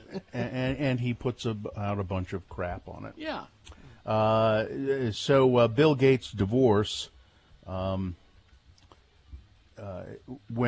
he and his wife Melinda break up, it will maybe break up his relatively unknown status as the biggest owner of farmland in America. Really? Bill Gates is the biggest owner of farmland in America. No idea. While he made his $130 billion fortune through tech, Gates also owns nearly 270,000 acres of land across more than a dozen states, according to an investigation by the Land Report. These are largely hidden investments. The vast majority, some 240,000 acres or 378 square miles, is farmland. At least 50,000 acres more than the family with the next largest holdings. So he is the largest farmer in America. That's cool. Bill Gates, co-founder of Microsoft, has an alter ego, Farmer Bill, the guy who owns more farmland than anyone else in America. The land is now likely to be part of the divorce deal for the couple, who admitted in filings that they did not have a prenuptial agreement for the 27-year marriage. Is he in the market for more farmland? Because I have some, if he would. I don't know, and I wonder... I thought you sold all your farmland, Kerry. Yeah, it's complicated. Oh. I wonder why he has bought all that land. To keep it, to save it. Because he like Bezos, they're all Lex Luthor, man. They know that land is the one thing they're not making any more of. If I had tons of money, I'd buy farmland too. Yeah. Let's see. And then, Anderson Cooper hosted Jeopardy last week. And I thought he did pretty well, but he got worse ratings than Dr. Oz. Well, Dr. Oz, you hate watch. That's why he had better ratings. You were hoping for something bad to happen there, but. And now they've got Bill Whitaker. Can you even picture who Bill Whitaker is? Is he a news guy? Another news guy? When I saw him hosting Jeopardy, I turned it on after the show had begun. I recognized him, but I didn't know what his name was. Oh, okay. It just seems odd that. Has Geordie LaForge done it yet? Not yet. No. Oh, okay. No. That'll have good ratings. Yeah. Let's see. Mitt Romney has stuck up for Liz Cheney. Well, that's just what she wants. That loser Romney sticking up for her. He says every person of conscience draws a line beyond which they will not go, and Liz Cheney refuses to lie about the election, Romney said. As one of my Republican Senate colleagues said to me following my impeachment vote, I wouldn't want to be a member of a group that punished someone for following their conscience, he added. Well, wait a minute, she's out. Kevin McCarthy, the leader of the House of Representatives, the Republican leader, has pretty much said, yeah, we're going to vote her out. Because she won't lie. We're not going to vote her out of the Congress, but she's going to lose all leadership positions. I guess I'm surprised there aren't more people looking around willing to say, well, what is wrong with all of you? There was no fraud. There was not a stolen election. Why are there only a couple people that are willing to admit? I don't understand. Because the GOP has become just that. The truth means nothing to them. It's all about appeasing dear leader. Well, and if dear leader says that this is what we're doing, that's what we're doing. There was a picture I saw on Twitter today of Ted Cruz having lunch with Donald Trump. Yeah. And they're sitting there chummy, looking at the camera, smiling, and presumably they were discussing whose wife was better looking. Would be my guess. Because you remember Donald Trump talked about Ted Cruz's wife being a dog, being she's ugly one. You know, so go kiss his ass. Yeah. The GOP is not about getting anything done anymore other than suppressing rights. That's what they're into right now. It's all about being a celebrity to them. You look at your Matt Gaetz and your all your crazies that are showing up, your Taylor Greens and all that. It's all about being famous to them. That's what it's about. Derek Chauvin, his attorney, has asked the judge for a mistrial. Derek Chauvin, the cop who was convicted of murdering George Floyd, his attorney has asked for a mistrial, asking for a new trial on several grounds, including jury misconduct. The lawyer said that his client, Derek Chauvin, did not receive a fair trial for several reasons, including the judge's decisions not to sequester the jury during the trial, to not change the location of the proceedings, and to not grant a new trial because of publicity that included the intimidation of the defense's expert witnesses. Also, there is a juror who apparently had been to some George Floyd rallies and really didn't say anything about that. He went to the March on Washington, is what he went to. And he's been photographed wearing a T-shirt saying, "Take your knee off our necks," and presumably in jury selection, they are asked if they participated in anything like that, and he didn't disclose that. I think it's pretty straightforward, however, to say that he didn't influence the other 11 members of the jury to find. Is he that charismatic? Yeah, to find Chauvin guilty. Also, this was a worldwide protest event that happened because of George Floyd. Worldwide, not just here. So having a jury that isn't aware of it, that seems pretty unrealistic. Yeah. And final episode of Conan O'Brien, his talk show, coming up June 24th. No more late-night talk show for Conan O'Brien, but he will be hosting a weekly variety show coming up. Okay. All right. That's it. Weather, traffic. Brought to you by Find Your Match at Strong Volkswagen, where the down payment matches the monthly payment, plus all new 2021 SUVs has 0% financing. Visit strongvw.com for details. Just warm and sunny and getting warmer and sunnier. 71 today. Tomorrow, mid-80s. Very warm Thursday, warm Friday. Looks like all the way through till Saturday we start cooling off a little bit. But sunny and not a great chance of rain anytime soon. That's your weather. Traffic has been fairly light this morning. Not a lot of incidents to tell you about. Let me update my UDOT website here real quick. Yeah, they are not telling me about anything. Are you telling me about anything? Is it safe for you to text in? If it is, please send us something and I'll pass it along. 33986. Be prepared for your day. Watch 2 News this morning on KUTV2 from 4:30 to 7 a.m. Here's boner candidate number 3. Here's an example of exactly why we need to teach about systemic racism. Nashville, Tennessee. A Tennessee Republican falsely declared Tuesday that an 18th century policy designating a slave as 3/5 of a person was adopted for the purpose of ending slavery. Commenting amid a debate over whether educators should be restricted while teaching about systemic racism in America.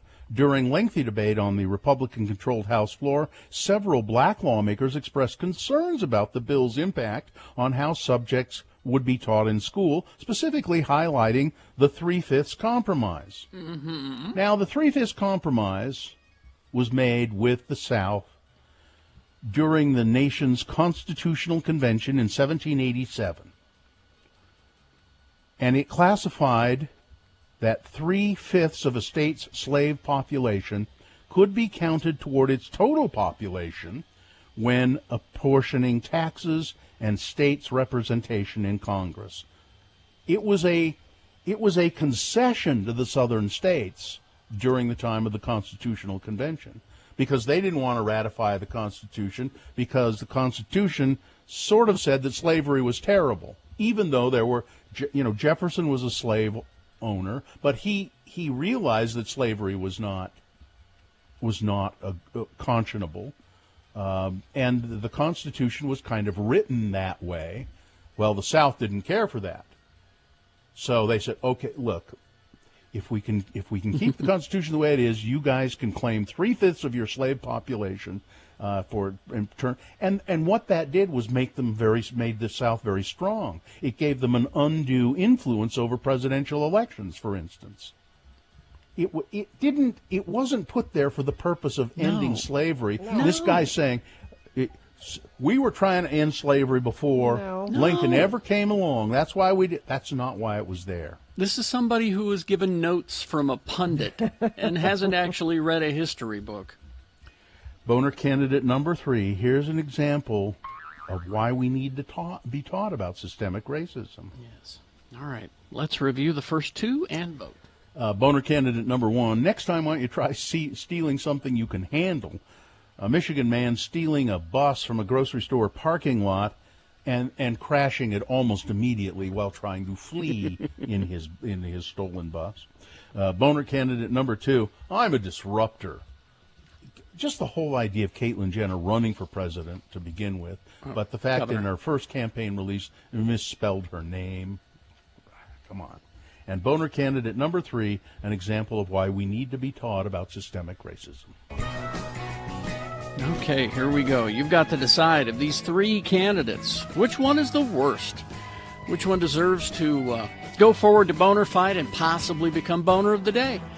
Winning here makes it the winner of round 1, does not make it Boner of the Day yet. Because round 2 comes up at 8:20 with 3 more candidates. We'll get another winner there.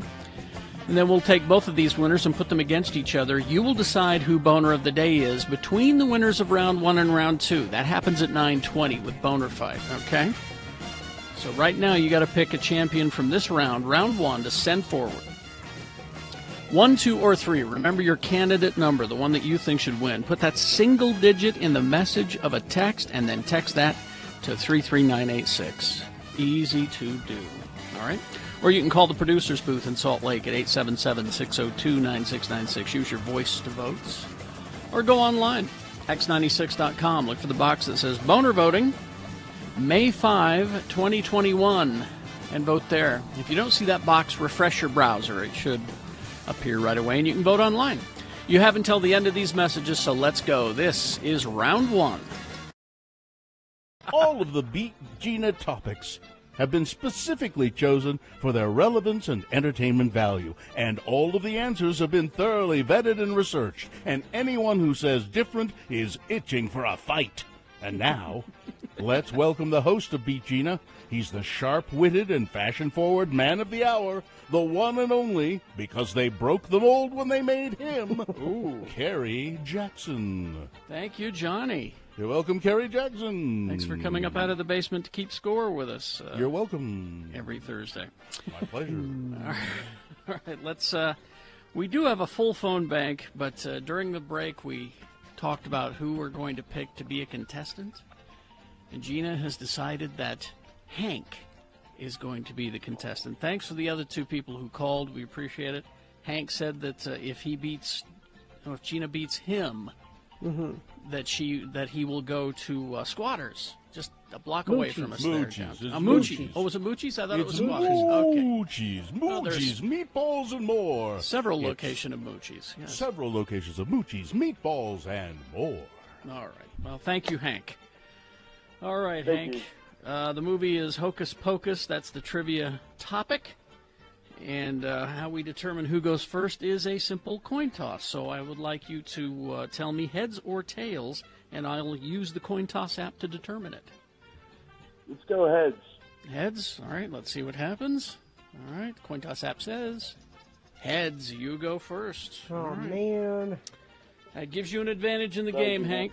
Here's how it works. Your question goes first. You get a chance to answer it exclusively with no interference. If you get it right, you get the point. If you get it wrong, Gina gets a chance to answer it and steal your point away. We'll go back and forth until we have somebody with 3 points. That will be the winner of the game. All right, here we go. Hank, here's your question. The excitement is so thick you can cut it with a spoon. Hank, what was the final ingredient for the life-sucking potion? What was the final ingredient for the life-sucking potion? Was it A, a chocolate coating? The chocolate coating makes it go down easier. B, eyes of newt. C, a bit thine own tongue. Or the final ingredient for the life-sucking potion, D, open the schools. Masks or muzzles? Do your research, sheeple. Let's go B. B, Eyes of Newt. Incorrect, Gina. C. C, A Bit Thine Own Tongue. There you go. Well, the score is 1-0 for Gina, and Gina controls the question. A chance to sort of really command the game with this one. All right, let's pick a good one here for Gina.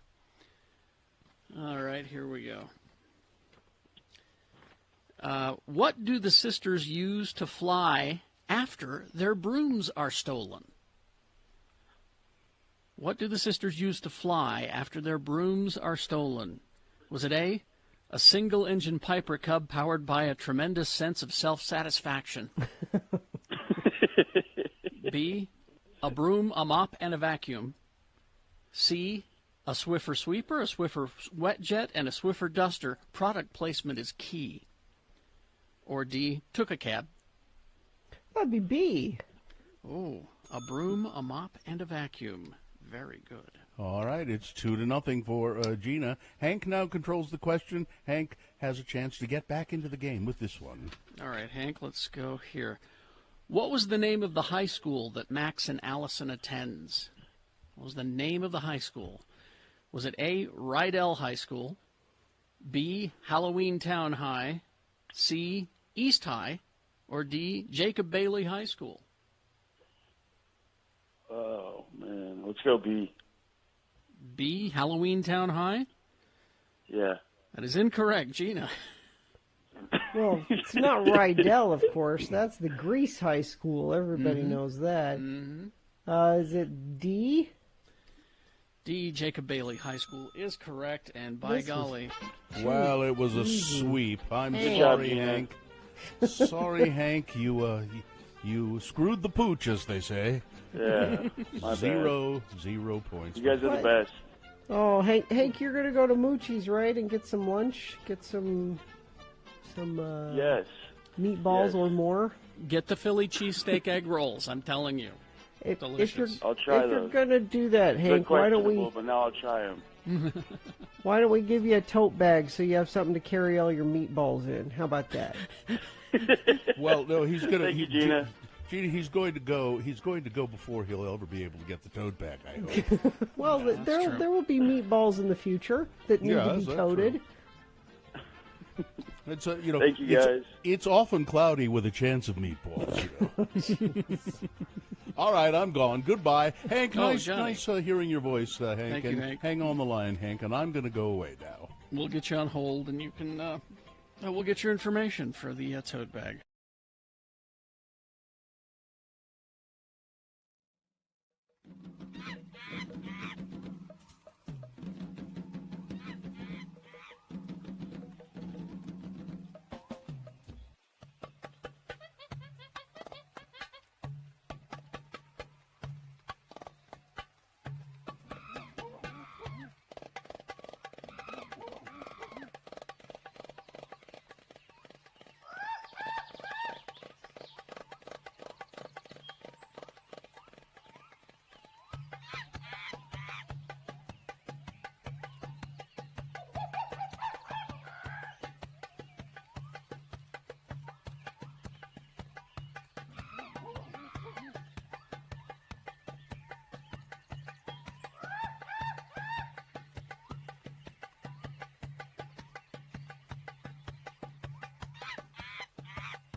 Okay, it's 7:47. Now would be the time to line up to talk to Dr. Cobble.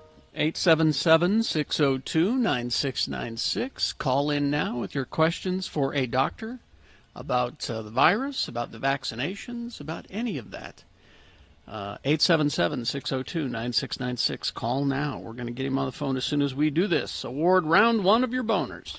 And round one of the boner voting is brought to you in part by a French dip roast beef sandwich. Ooh. And if you're looking for an adventure this summer, look no further than your backyard. Nevada's Pony Express territories for both outdoor recreation and fun. Go to loneliestroad.us for more information. Boner candidate number 1 was next time, try stealing something that you can handle. If you're going to steal a bus, make sure you can handle a bus. But you try to steal it and you drive it out of the parking lot and crash it. That's not very good stealing. Boner candidate number 2, I'm a disruptor. Caitlyn Jenner. That's what she says. She's going to run for governor of California. Did a campaign release and in which she says, I'm a disruptor. Yeah, sure. And they misspelled her name in her campaign release. So there's different boners in that. Yeah. I was going to say there's another one involving her coming up that we could do. Because she says that she's against the yeah, we talked about that yesterday. She had trans girls should not be allowed to play on. Even though she plays from the women's team and is on several teams, women's teams. So. And Boner candidate number 3, an example of why we need to be taught about systemic racism. A Tennessee Republican representative talking about the 3/5 rule in the Constitutional Convention. I won't go into all the details right now, but he claimed that this was the South trying to end slavery long before the Civil War, long before. That's not what it was for. It was to concede to the South and allow them to keep slaves. They are all about rewriting history these days. Or he's just stupid and thinks that's true. Yeah. Let's see. Karsten won a Boner T-shirt, and the winner was Boner candidate number 3, an example of why we need to be taught about systemic racism. Good. All right, there's your winner of round 1. It now goes forward to Boner Fight. It might be Boner of the Day. We'll see. Coming up at 8:20, we got round 2 with 3 more candidates. We'll get another winner there, and then we'll take both winners and put them against each other. You'll decide Boner of the Day at 9:20 between those 2 champions. That's when Boner Fight happens. All right. Is this sponsored, Jim? Young Automotive Group has a huge selection of new vehicle brands, over 1,000 pre-owned vehicles. You'll find the vehicle you want at the price you can afford. Visit any Young Automotive dealership or browse online at youngautomotive.com. Dr. Michael Cauble is here to answer your questions about COVID-19 and about the vaccines and all of that. Call 877-602-9696 to speak to Dr. Cauble. Are you there, Doctor? I am. Good morning. Thank you. Yeah, good morning. So the good news is, I guess, that probably this week it looks as though they're going to lower the age of people who can get vaccinated to 12 years. Is that right? Yeah, it looks like Pfizer's going to maybe get the approval from the FDA on their vaccine in the next week. And apparently they've done a lot of, 22,000 kids that they were giving the vaccine to, and they didn't seem to have a problem with a single one of them. Yeah, I think it shows that the vaccine has low risk of serious side effects, and it's great. They've been studying that for 9 months now on kids, so it's great to see. That is good news. See this coming I can't through. wait. I know. Let's start with our first questions. 877-602-9696. Remember, this is a radio show. We prefer your phone calls, although I have a couple of email questions that we can get to if we don't get them. Okay. Let's go to Stephen. We'll start there. Stephen. Hi, Stephen. Hi, Dr. Cauble. I was just wondering, I've seen a lot of articles lately that have been saying that some of the long-term effects from COVID are due to genetic changes in the DNA, and I was just wondering what the likelihood of some of those lasting effects being passed on from generation to generation. Ooh.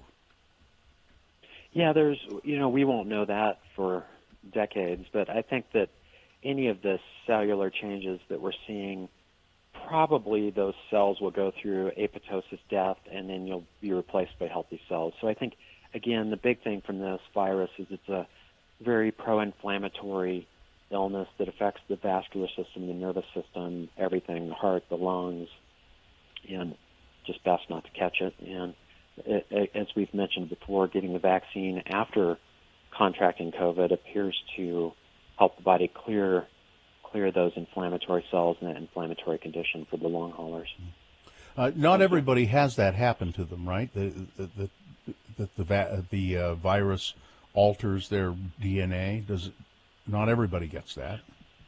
Well, I think the whole point of the virus is the virus goes in and takes over the cellular structure, through the RNA and of the virus, and that's just how a virus works. It doesn't matter whether it's measles or mumps or rubella or chicken pox or any of those things. But again, eventually the body's immune system removes those abnormal cells that have been taken over by the virus, and I don't think that we're going to see this mutation in the human genetic code by the virus, but our immune system needs to become resistant to it with the B cell and T cell response. Okay. All right. All right. Thanks for calling, Stephen. Let's go to Lisa. Lisa is on the phone. Go ahead. Hi, good morning. Morning. So about 2 weeks ago, I got my first shot, and I had the worst reaction. I was deathly ill for about 5 days. My doctor's nurse said, absolutely do not get the second shot. And then her assistant said, yes, do get the second shot. I did not ever have COVID. What would you recommend as far as getting the second shot? Well, I think for any of us that have had the flu, and this can promote a flu-like response, the vaccine can, you feel like you're going to die for 7 days. I mean, high fevers, chills, muscle aches, fatigue, can't get out of bed, no appetite. And again, if the 5 days you had those kinds of symptoms and just felt like you had a terrible flu, then that's not an uncommon response to the vaccine. 80% of people have mild to moderate side effects from the vaccine. And I think to get the true response to the vaccine, you should get the second one. Now, if you had a response that was anaphylactic, that put you in the emergency room or made you quit breathing or had to have an ambulance respond or you had to go to the hospital, then that's a different decision that I would have a conversation with a specialist about. Yeah, but if it just seems to be flu-like symptoms for 5 days, go ahead and get the second shot. Yeah. Okay? That'd be my recommendation. Again, a lot of people had the flu and they just had a cold. I mean, the flu, you feel like you've been run over by a tractor trailer. It's the worst week of your entire life, and that's why before COVID came around, the flu was killing people every year, about 20,000 Americans. Now we've had, 600,000 Americans die from COVID? And she said that she said she didn't speak to her doctor. She spoke to other people who said don't get it. Doctor's assistants, yeah. Yeah, talk to the doctor. All right. It's a great question, though, and I think it's a concern that people have, and I would definitely get the second shot. Yeah, all right. Thank you. We got more questions for Dr. Cobble coming up after these. Time for you to line up. 877-602-9696. Those are the numbers to call and ask a doctor about the vaccines, about COVID as well. All right, we'll get to that right after these. Traffic, please, Gina. Crash northbound I-15 at Center Street, on-ramp in Provo. Left and right shoulder are being affected by that. And we also have a crash northbound I-15 at 3rd North in Salt Lake, milepost 309. It is also off to the right shoulder. And what do you see? You can text it to us if you see anything, and I'll pass it along, 33986. All right, KXRK Provo will be back more with Dr. Cobble after these. X96.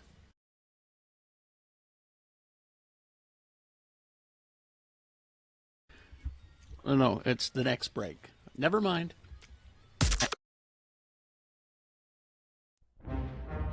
It is the 23rd century. Humans have left the lowly confines of planet Earth and have sought their destiny among the stars. While many things have changed, one constant remains: the need for young men to venture forth and do the work of the Lord. This is the tale of two such men who at the age of 19 have answered the call of their general authorities and are embarking on a 2-year mission to spread the gospel throughout the galaxy. This is the story of Space Elders! In this episode, we find our elders rendezvousing with Zone Leader Hansen on some distant planet in the BFE sector. Hey, Butch, what you got there? Oh, it's a care package from my folks. You know, my mom means well, but she just doesn't understand the physics involved in sending stuff from home. Well, what you mean? Well, the cookies she sent are fine. They're hard as a rock, just the way I remember them. It's the lime jello with shredded carrots in it that causes problems. You know, even in Tupperware, this stuff goes bad after a week in hyperspace. Missionaries who have eaten this stuff have been known to develop a form of space madness. Wow. Oh, look, here comes Zone Leader Hansen right now. I have discovered the most incredible object. It allows us to view any period in the history of any planet. We can research early church history. This discovery will allow me to get reassigned back to Earth and leave you two losers far behind. Great. Glad to hear it. What's that have to do with us? Since you weren't having much luck in the field, I figured that you wouldn't mind watching my discovery while I go back to Starbase 182 and file my report. Hey, are you eating while I'm talking to you? Give me that. Sorry. Say, green jello with carrot shavings. I haven't had this since I left home. But sir, I think you ought to know that... Quiet, Lehigh. He's eating. Shut up, the both of you, right now. This jello tastes funny. He's gone mad. He's got space madness. We better go after him. Okay. Hey, what's that thing right there? You mean that natural arch that seems to be showing the History Channel? Yeah, that thing. What is it? I believe that who is it would be a more appropriate question. Is that you that said that, Butch? No. It must have been the natural arch over there. Okay, I'll play. Who are you, and what have you done with Zone Leader Hansen? I am the guardian of forever. Hansen has entered through me into your world's past. Entered through you? Well, I guess we can get back to tracking now, huh, Lehigh? No, we most certainly can't. Huh? We need to get Zone Leader Hansen back and cure his jello-induced space madness. Come on now, Lehigh. He was a little weird before my mom's jello. Are we sure he's sick? Where in our world's history is Hansen now, Guardian? He was asking questions about Mormon history, and about lime jello in particular. He entered as I was showing him the Relief Society meeting, where sisters first began to experiment with lime jello. Well, if he disturbs that meeting, the timeline of church history could be permanently changed. Let's go, Butch. Will Zone Leader Hansen change church history? Can Butch and Lehigh get him to go before he does? Will the Relief Society let Hansen anywhere near their test kitchen?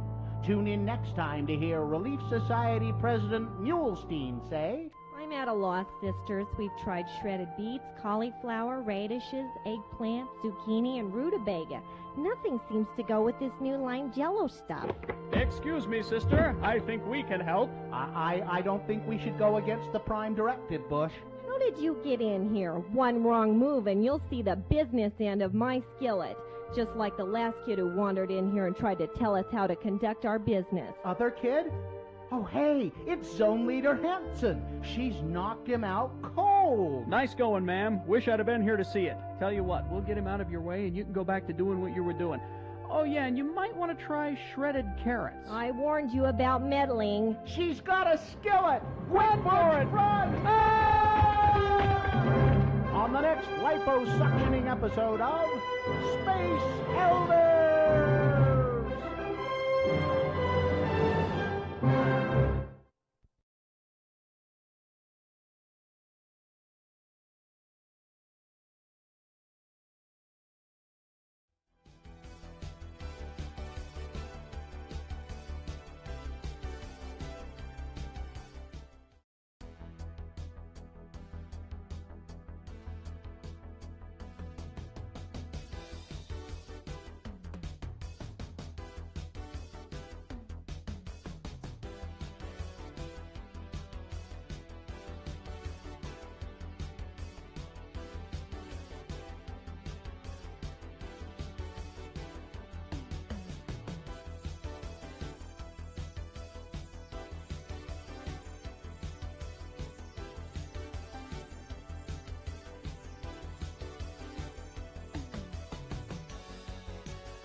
Okay. Do we have anything we need to do before we talk to Dr. Cobble? Yeah, I'll just mention if Yeah. you're looking for an adventure this summer, look no further than your backyard Nevada's Pony Express territories for both outdoor recreation and fun. Go to loneliestroad.us for more information.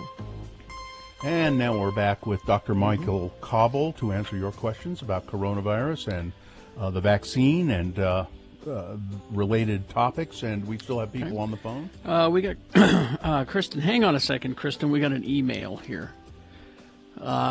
As vaccination numbers start to plateau, and there seem to be some people that are uninterested in saving their or other people's lives by getting the vaccine, as someone that's fully vaccinated, is there any risk to me to be around an unvaccinated person, unmasked and not socially distanced?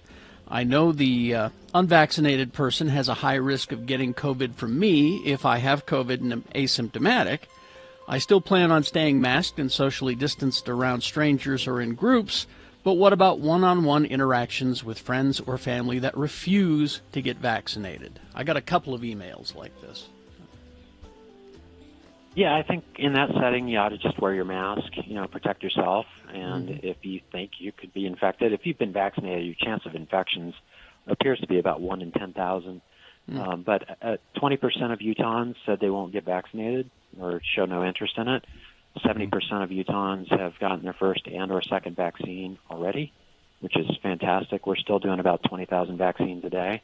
But I think, there's nothing you can do for those people. They're oftentimes very intelligent, and they think it's their own personal right to make that decision. And I think you just, if you feel like you need to be around them, I think you just wear a mask. If they're going to shame you about wearing your mask, then I think you probably have to make the decision, do I want to associate with them at all in a physical way? Yeah. All right. I agree. Okay. Let's go to the phones, 877-602-9696. Let's go to Christian. Hi, Christian.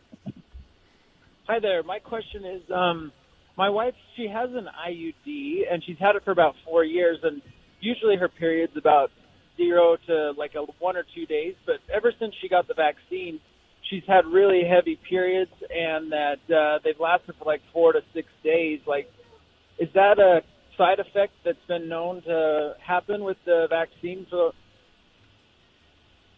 yeah. It has, and actually catching COVID, we've seen that as well. And gosh, there was an article a couple days ago. I'm trying to remember the particulars. I have to start thinking gynecologically here for a minute, but there was an article a couple days ago reporting that very same thing.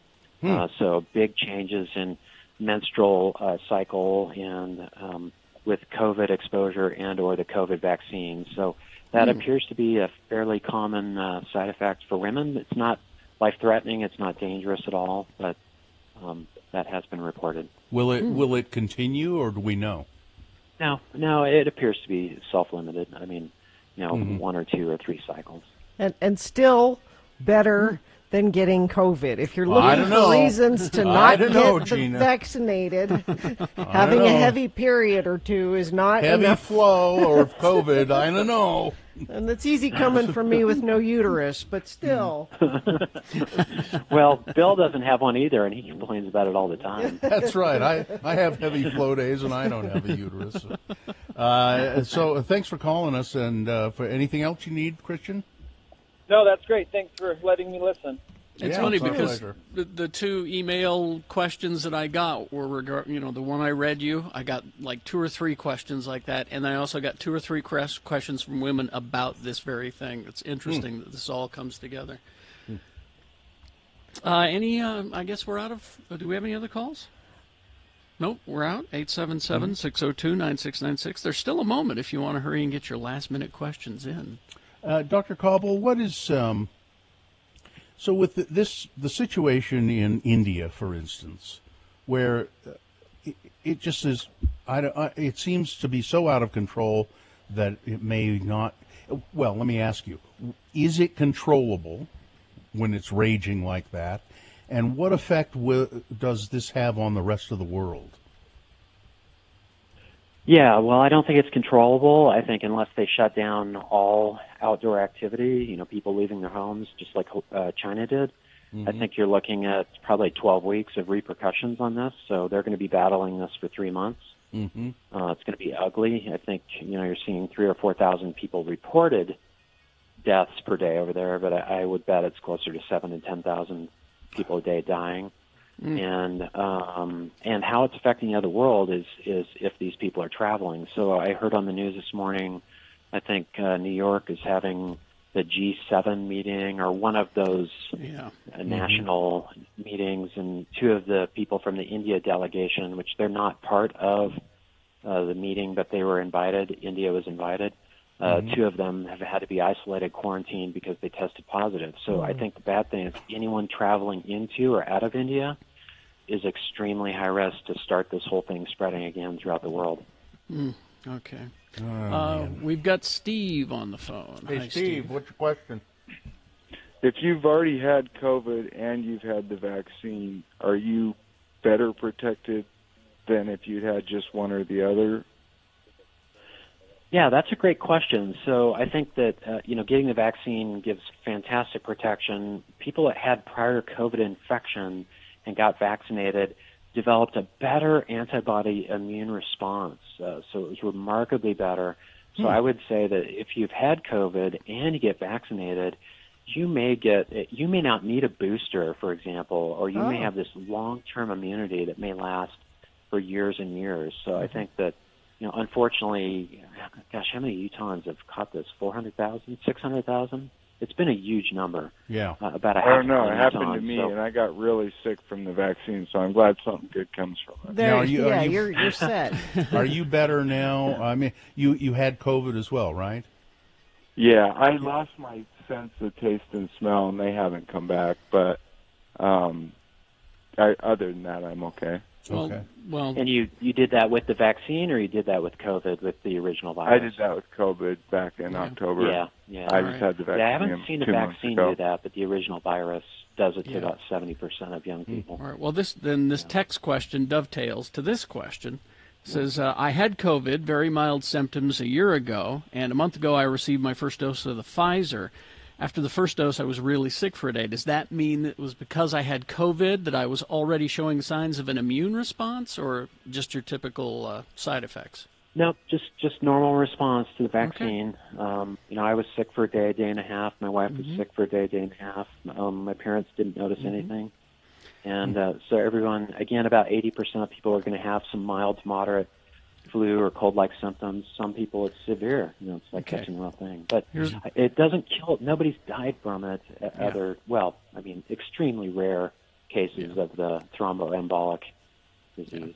Here's a couple of lightning round questions. My daughter wanted the protection of the Pfizer or Moderna, but when she showed up at the health department, they gave her J&J. She's upset about this and wants to get the other vaccine. Can she go back and get the Pfizer or Moderna on top of the J&J? Well, you probably can. We don't know if there's any evidence that one is better than the other. Both appear to give 85 to 95% immunity for preventing death or hospitalization. I probably wouldn't recommend going and get the other. Again, it looks like the J&J vaccine is kind of being relegated to those people who are 50 or older, just for those rare cases of the thrombosis in women between 20 and 50. All right, another quick one. I had COVID in October and feel like I have pregnancy brain, short-term memory, forgetfulness, foggy mind from time to time. Is this a thing? Yeah, that's part of that long hauler issue. Again, the vaccine may resolve that. So if you get the vaccine, it may resolve that. Otherwise, it probably will go away over the next 12 months. Probably will go away. There are medications that a person could consider in the memory category, but that's something you have to talk about with your doctor. Now, finally, this. Yes. Are you going to read the one I'm going to read? Yes, because I have something to say about that. Potential love interest says he doesn't need the vaccine because he's had COVID already. WTF, I'm vaccinated, but this is a deal breaker, huh? Yes. Yes, it is. Yes. That's a deal breaker. But, yeah. Because that says a lot about that person generally. Yeah. I think Dr. Cobble would agree. Deal breaker, right, Dr. Cobble? I've had some married couples that one of the spouses tells the other if they get vaccinated, the marriage is over. Really? They've been together for over 20 years. So wow. Yeah, it's quite a weird time. Yeah. Get the vaccination. Show your Yes. commitment to the potential love interest. Get the vaccination. Yeah. All right, Dr. Yeah, Cobble, don't be thanks. selfish. Yeah. Yes. Okay, thank That's you, guys. being a, Okay. Exactly. That's See you being a later. selfish lover. Danica, I'm sorry Right, we were bye-bye. out of time. Sorry about that. All right, traffic, please, Gina. I'm just stuck on you're married and that you're going to leave if one of you gets the vaccine. Yes. I guess that tells you again everything you need to know about that person you're It- married to. It tells you that I have principles. Good Lord. The good news is there's no traffic to tell you about. I have no accidents being reported by UDOT. Are you going to report something?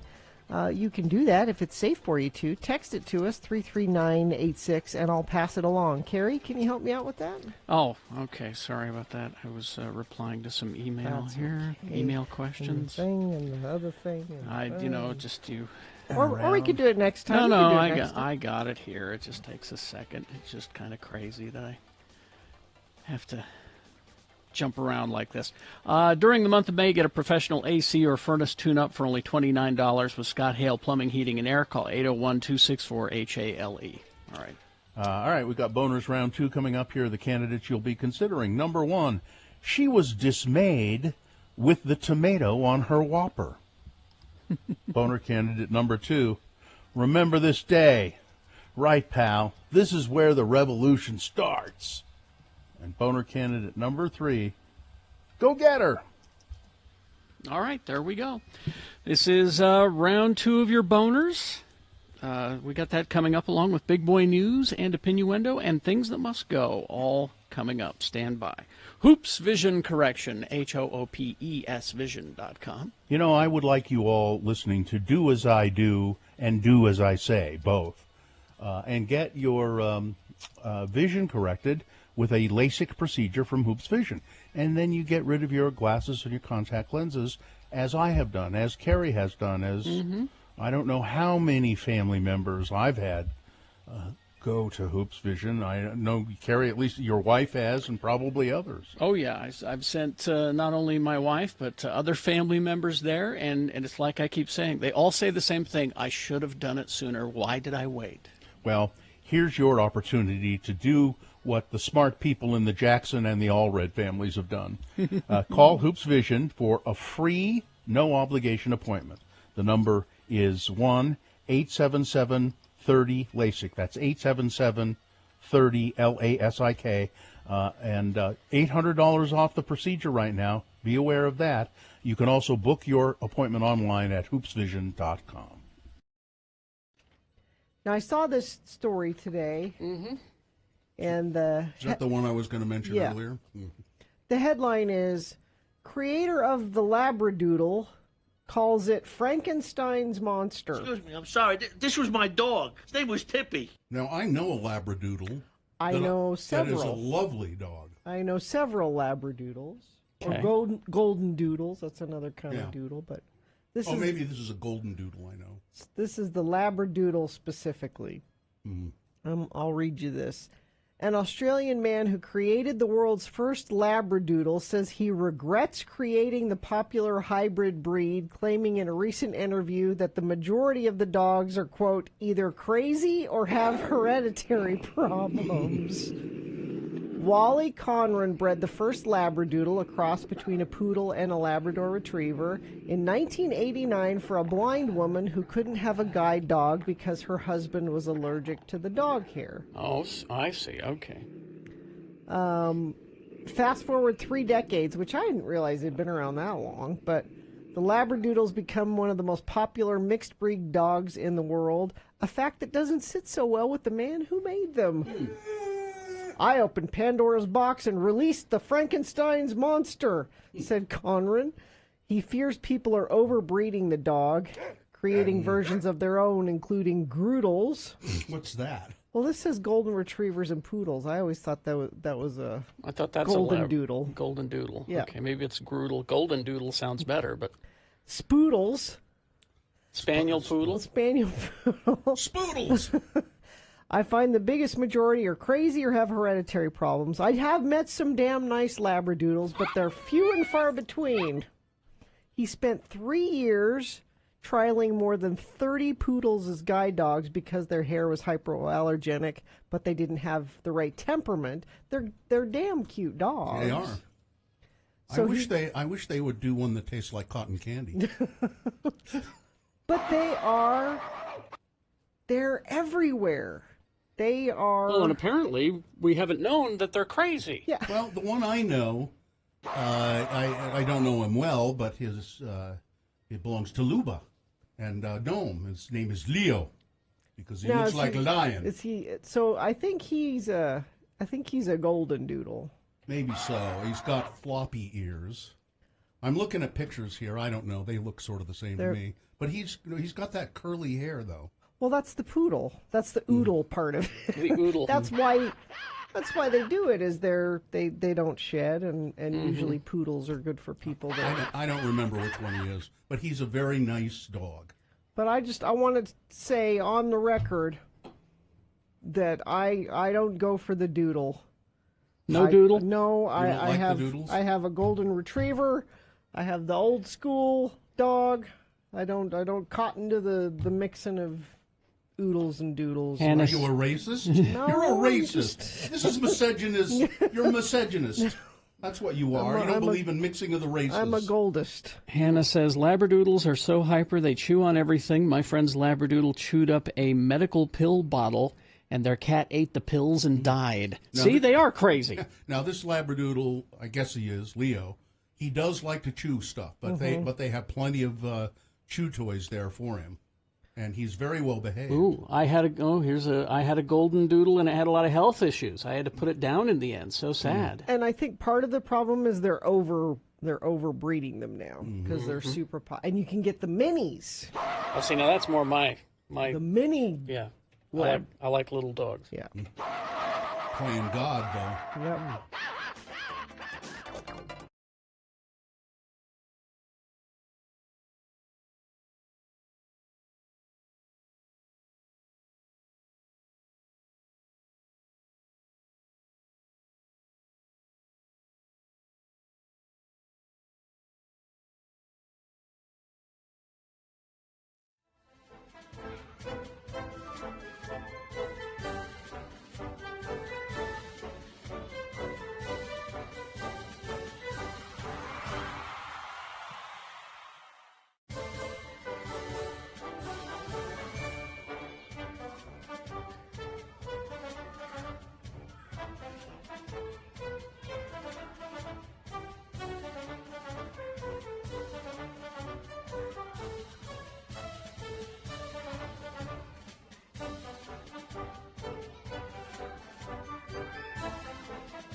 Okay, 8:21 right now, and it is time for round 2 of your boner voting. Here we go. 3 news stories. These are examples of bad, stupid, or funny human behavior.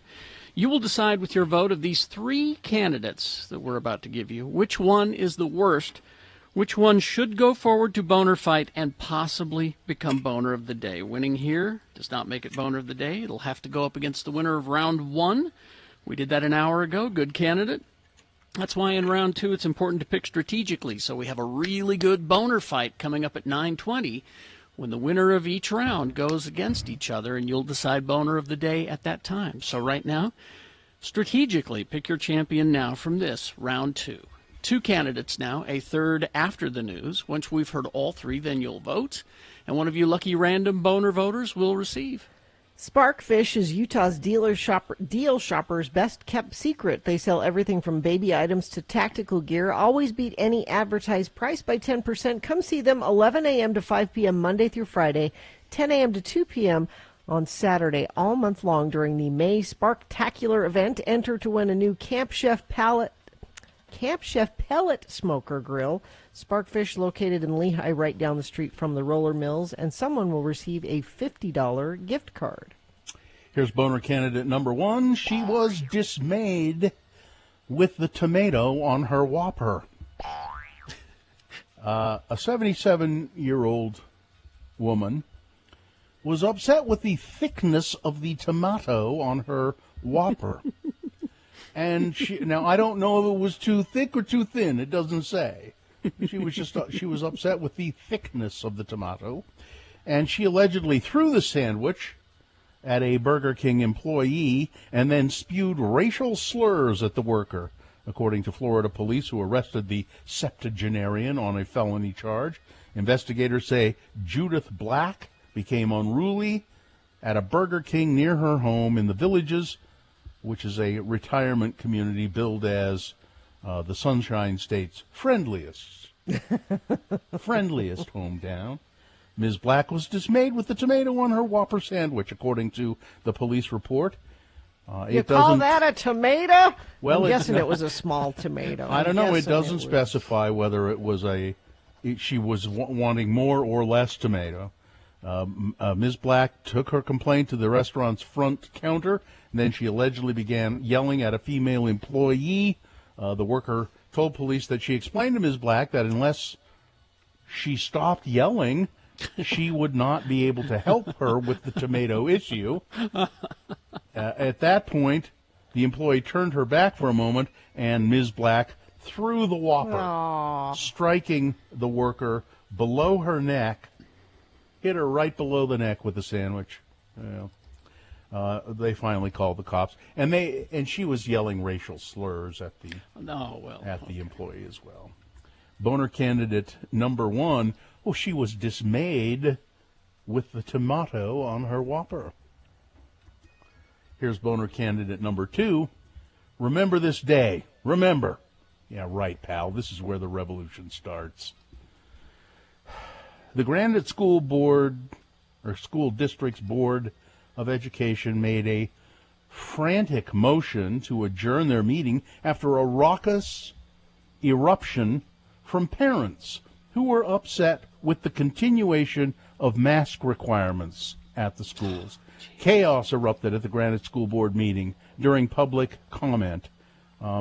Coalitions of parents showed up at the school board meeting along the Wasatch Front to voice their displeasure with the order from the Utah Department of Health. Parents arguing against masks Tuesday night had an array of concerns, many wondering why masks would no longer be required statewide, but still required in schools.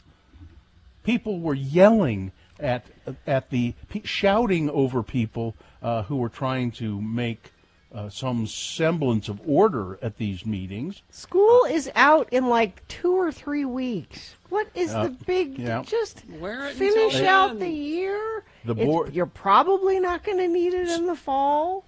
One person stood up. One guy stood up and started yelling, "You will listen to us. Remember this day. Remember this day." Go back to YouTube, buddy.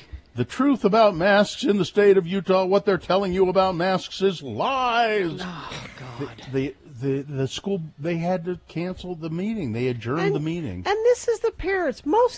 I'm telling you, parents, if you put it to your kids like it's not a big deal, so you got to wear this to school. It's not a big deal. But it is a big deal. They'll take their cues from you. You are being crazy. Yes, they just want to be with their friends. They want to attend class. They'll remember this day. Remember this day. Yeah, right, sir. This is where the revolution starts. I pick my kids up from school, and they have their masks on, and I have to remind them, oh, it's okay. You can take it off now. Oh, I forgot I was wearing it. Yes, because it's not a big deal. I saw a YouTube video of a guy sitting in his car telling me that this was a lie, and it was very compelling. So, boner candidate number 2. Remember this day. Right, pal. This is where the revolution is going to start, right? Coming up in a moment, boner candidate number 3. This is a really good one. Go get her. Boner candidate number 3 for round 2. Coming up after this, Big Boy News and Opinioendo, brought to you by... Feel the music as computer graphics and lasers take you for a cosmic ride. Clark Planetarium's light show play every Saturday and Friday. Tickets are available at clarkplanetarium.org. All right. I guess they need some money. The Monkees have announced a farewell tour. What's left of the Monkees? There's two of them left. The 2-month tour will kick off September 11th in Seattle and snake across the United States before wrapping up in Kansas City. Some of the shows are rescheduled from the band's planned 2020 tour, which got postponed because of the coronavirus pandemic. With their farewell tour, Mickey Dolenz and Mike Nesmith will be closing the book on the career that was at its peak in the 60s. They're still riding it. Yeah. The Monkees originally broke up in 1971, but have embarked on numerous reunion tours and released new albums over the years. Davy Jones, it says here, heartthrob singer Davy Jones, died of a heart attack in 2012, and the bassist and keyboard player Peter Tork died in 2019 after a 10-year battle with adenoid cystic carcinoma, cancer of the saliva glands. Ooh. So it's Nesmith and Dolenz. Dolenz are left. Looking to see here, are they going to stop in Salt Lake? Doesn't look like it. No Salt Lake City. Closest place will be Well, forget them then. Riverside, The Monkees California. are dead to me. Well, Riverside. half of them are. Well, the other half is dead to her now, too. And we would like to wish the best and great wishes to the daughter of Demi Moore and Bruce Willis. Tallulah Willis has announced her engagement, and I haven't gotten my wedding invitation just yet. Save the date? You should get a save the date. She's 27 years old, and she's going to get married coming up sometime in the near future. I'm sure it'll be up in Idaho. We can carpool. Oh, yeah. There we go. We can. We could take a motorhome, so we don't have to. Yeah. Let's see now. Utah has reported, as of yesterday, the Department of Health COVID-19 report showed an increase of 259 cases, bringing the state's total to 398,499. There were 13 additional deaths. We've vaccinated now over 2 million Utahns. And apparently this walk-in, no appointment needed, that's working pretty well because the numbers shot up quite a bit.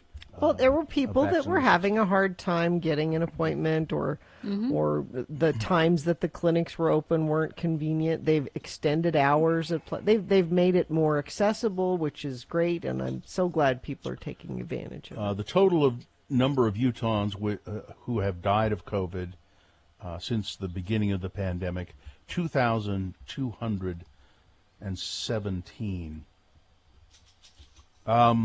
We talked about these before, the historic murals on the inside of the Manti Temple, done on the walls there, 133 years old.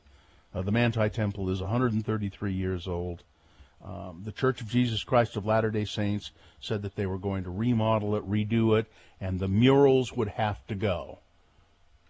People were very upset about that. They've grown attached to them. It's done by an artist that, and they love those murals. They love seeing them. So then the LDS Church, the Church of Jesus Christ of Latter-day Saints, said, well, we'll preserve the murals. We'll put them in a different setting. Now they've made yet another decision. They will build a new temple about 7 miles away in Ephraim, and the murals will stay right where they are in the Manti Temple. We have continued to seek direction of the Lord in this matter, said President Russell Nelson. We have been impressed to modify our this is the Lord told him to do this. Okay.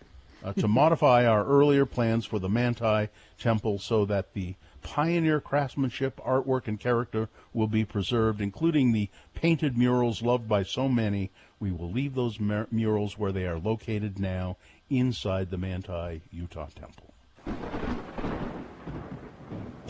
That's how God talks to you. Well, if is that God's the- speaking, that's Yeah. usually thunder.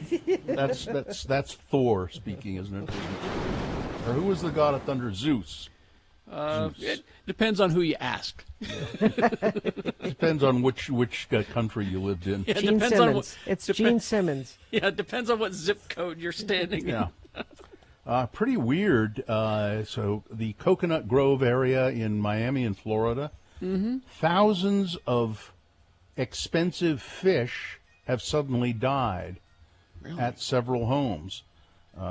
Thousands of pricey koi fish have turned up dead over the last couple of weeks at several homes at Coconut Grove.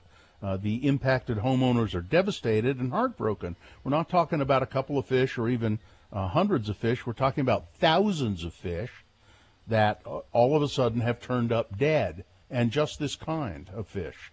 You know, koi are those big, they're like big goldfish. They're like carp with shiny gold paint on the outside. Yeah. It's scary that this issue has been repeating itself at different homes here in Coconut Grove over the past several weeks. Nobody knows why this is happening. People buy these fish to put in their ponds on their property, and then they end up dead. It's kind of weird. But good news, we'll end with this story. Okay. People who can get a vaccine in New Orleans will also get a free shot of alcohol. So you get a shot of vaccine and a free shot of booze at the Hustler Club. Nice. Who knew there still was such a thing? There's a couple left. But here's the thing. Hey, the legislature, you want to get people... Oh, no, wait. You don't care if people get No, vaccinated. they don't care. No. That's right. I'm sorry. So the Hustler Club will give you a free shot of booze if you can prove that you had a shot of vaccine. All right, that's it. Okay. Sports, weather, traffic. X96 has your tickets to see Real Salt Lake take on the San Jose Quakes this Friday at 7:30 p.m. You can text RSL to 33986 for your chance to win. You can also buy tickets at rsl.com, and you can also go to rsl.com to learn more about U.S. men's national team is going to play Costa Rica at Rio Tinto Stadium on June 9th. It's a friendly. They're just buds. It doesn't count for nothing. It's just a friendly. Sure. The Jazz are playing the Spurs tonight. That game is at 7 o'clock, Bill, so you got to get your foam finger ready. Well, let's see. Am I back on the bandwagon? Yeah, you jumped Okay. back on. Go Jazz. Weather is just gorgeous for the next few days. A high of 71 today and sunny. Tomorrow we could bump up another 15 degrees to the mid-80s.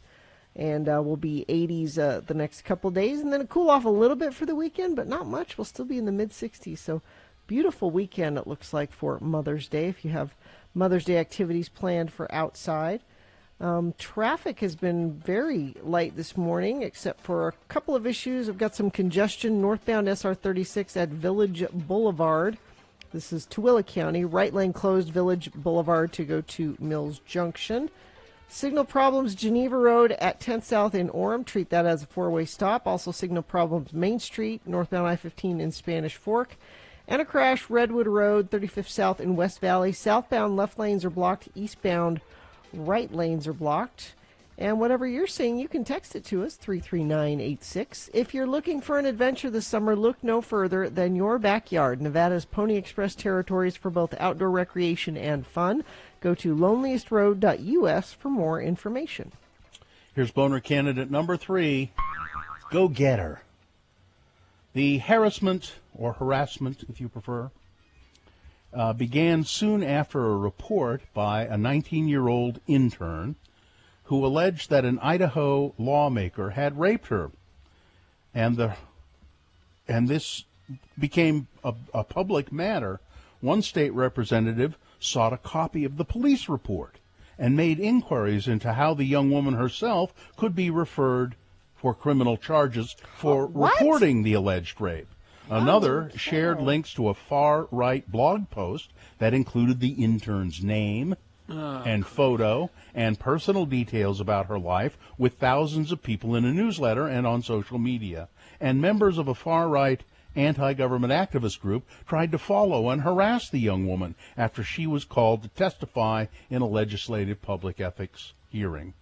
I can take criticism. I can take people laying out their opinion on me, the intern told the Associated Press, but this is just overwhelming. Now, the AP doesn't name people who report sexual assault unless they agree to be publicly named. The intern said, please just use the name Jane Doe, which is the name she's been testifying under. The investigation into Representative or then Representative Aaron Ellinger, a Republican from Lewiston, underscores why many alleged sex crimes go unreported. Because when she came forward with the charges, Representative Ellinger set in motion hordes of people to try and intimidate her, and it went on and on and on, and it has gone on and on and on. She being intimidated by people. This Idaho State Legislature has been bonered quite a bit lately. Yeah. Yes, they're crazy. They're crazy. Idaho is being has been taken over by crazy. So apparently this guy Ellinger, he got a hold of all of his supporters and sicked them on her. On the victim. That is not right. Yeah. Boner candidate number 3, go get her. Okay. Let's review the first two and vote. Boner candidate number 1, she was dismayed with the tomato on her Whopper. A woman hurling a Whopper at a Burger King employee because she was upset with the tomato on her Whopper. Either it was too much or too little. We're not sure. Boner candidate number 2, remember this day. Right, pal, this is where the revolution starts. Pandemonium at the Granite School Board meeting over mask wearing. Enough. K through 12. Enough of this. And boner candidate number 3, go get her. Okay. You've got to decide of these three candidates which one is the worst, which one deserves to go forward to boner fight and possibly become boner of the day. I say possibly because, well, if it wins here, it's just the winner of round 2. It'll have to defeat the winner of round 1's voting to become boner of the day. And we'll put both of those champions together at 9:20 this morning, and you'll decide which one is boner of the day between those two with boner fights. All right, that's coming up at 9:20. Right now, you need to pick your champion from this. Round 2 to send forward to that competition. 1, 2, or 3. Remember your candidate number, the one that you think should win. Put that single digit in the message of a text, and then text that to 33986. Pretty easy. Or you can call 877-602-9696. Use your voice to vote. Go online, x96.com. Look for the box that says Boner Voting, May 5, 2021, and vote there. If you don't see that box, refresh your browser. It should appear.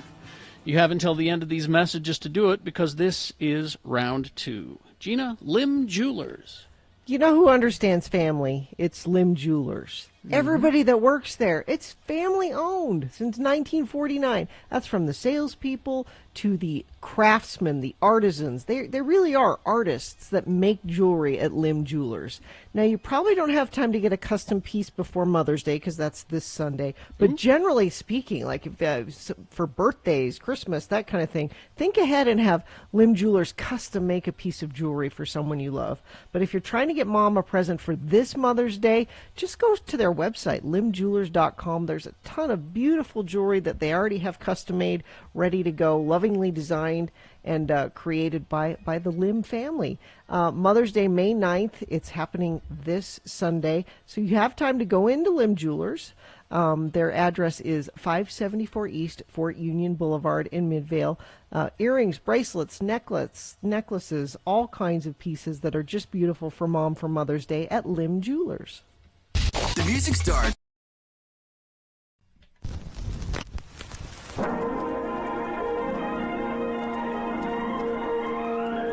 It's often said that people of Utah speak a language all their own. It's a language that's often confusing and even incomprehensible to newcomers here in the Beehive State. So, Radio from Hell presents a handy guide to help everyone understand how the natives speak. It's the Utah Word of the Day, and today's word is...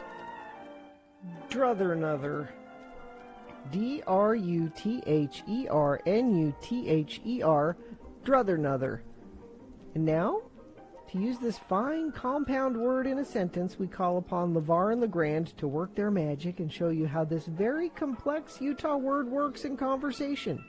Here the boys are debating the virtues of various Halloween treats and which treats it was the best to get when they were young trick-or-treaters. The word is druthernother. Heck fire, LeGrand. It sure is a sad one this year. Halloween's coming, and it looks like the government ain't going to allow trick-or-treating, and the kids is going to be so sad when we have to tell them. Well, it sure is. Danged old government anyway. I mean, can they legally do that? Just cancel Halloween without a second thought? LeGrand, if the feds can make you cover up your smile with a COVID mask, they sure as heck can cancel Halloween. I suppose.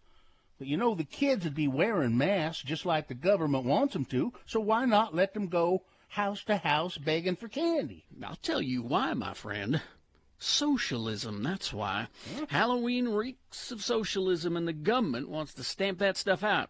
You see, if they allow Halloween, all the kids will be sharing treats equally from the Halloween Candy Collective. Not acceptable. Children need to learn the value of work whereby they earn the candy. Well, looks like no Halloween goodies for me this year. I always liked raiding the kids' candy haul when they went to bed. You too? Oh, me too. I'm going to miss my yearly popcorn ball. What? Some cheapo jerk in your neighborhood tries to save money by making popcorn balls and then give them an outset of candy? That cheapo jerk is me, LeGrand. But we don't do it to save money. My wife, Carol, makes great popcorn balls once a year for Halloween. They're great. It's the only time I get one.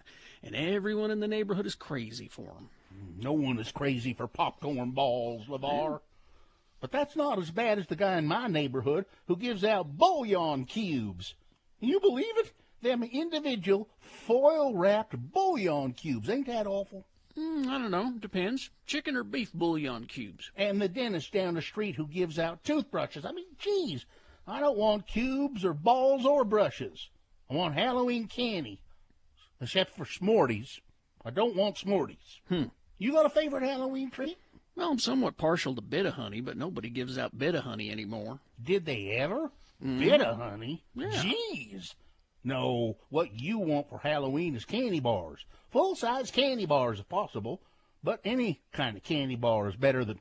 Jeez, you kidding me with Bit-O-Honey? I swear I got Bit-O-Honey a long time ago. One time in another city that I was at. Right, yeah. How about Almond Joy, though? Now, some people don't like them, but I do. I love Almond Joy. I'd rather have Almond Joy than a Mounds, though. I think it's 'cause the dark chocolate turns me away from the Mounds. I'm a milk chocolate guy. Okay, well then here's a choice for you. Twixt or Butterfinger? No, I don't eat anything that has the word finger in it. Oh. How about this? Which would you druther? Milky Way, Snickers, or Mooresboro? I'd rather not have any of them. Well, what do you mean, not any of them? You should pick one. I don't have to. When it comes back to those particular Halloween candy choices, I'd druther another. Join us again some other time as we examine how the Utah natives speak with the Utah Word of the Day.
Okay, it's 8:47. We got things that must go right after we award this round 2 of your boners. And round 2 of the boner voting is brought to you in part by a little bit of side salad. And Sparkfish has the deals Utah shoppers love. Check out their Facebook Live online sales event every Thursday. Amazing products and prices from your chair. Follow Sparkfish INC, Sparkfish Inc. We had boner candidate number 1. She was dismayed by with the tomato on her Whopper, and so she hurled it along with racial epithets at the Burger King employee. 77-year-old woman doing that. Boner candidate number 2, remember this day. Yeah, right, pal. This is where the revolution starts. Pandemonium at the Granite School Board meeting over the K-12 mask order. The mask order mandate ends statewide. I think it's ended now. But the schools have said we're going to keep mask wearing in place until through the end of the year. Well, these parents were just irate over that. It's ridiculous. And boner candidate number 3, go get her. Idaho state lawmaker sicking his supporters on an intern who had accused him of rape. Brian won the gift card. And boner candidate number 2, remember this day, the Granite School District and the parents there did very well, over 100 votes, but still not well enough to beat boner candidate number 3. Wow. Go get her. I have some audio of that meeting.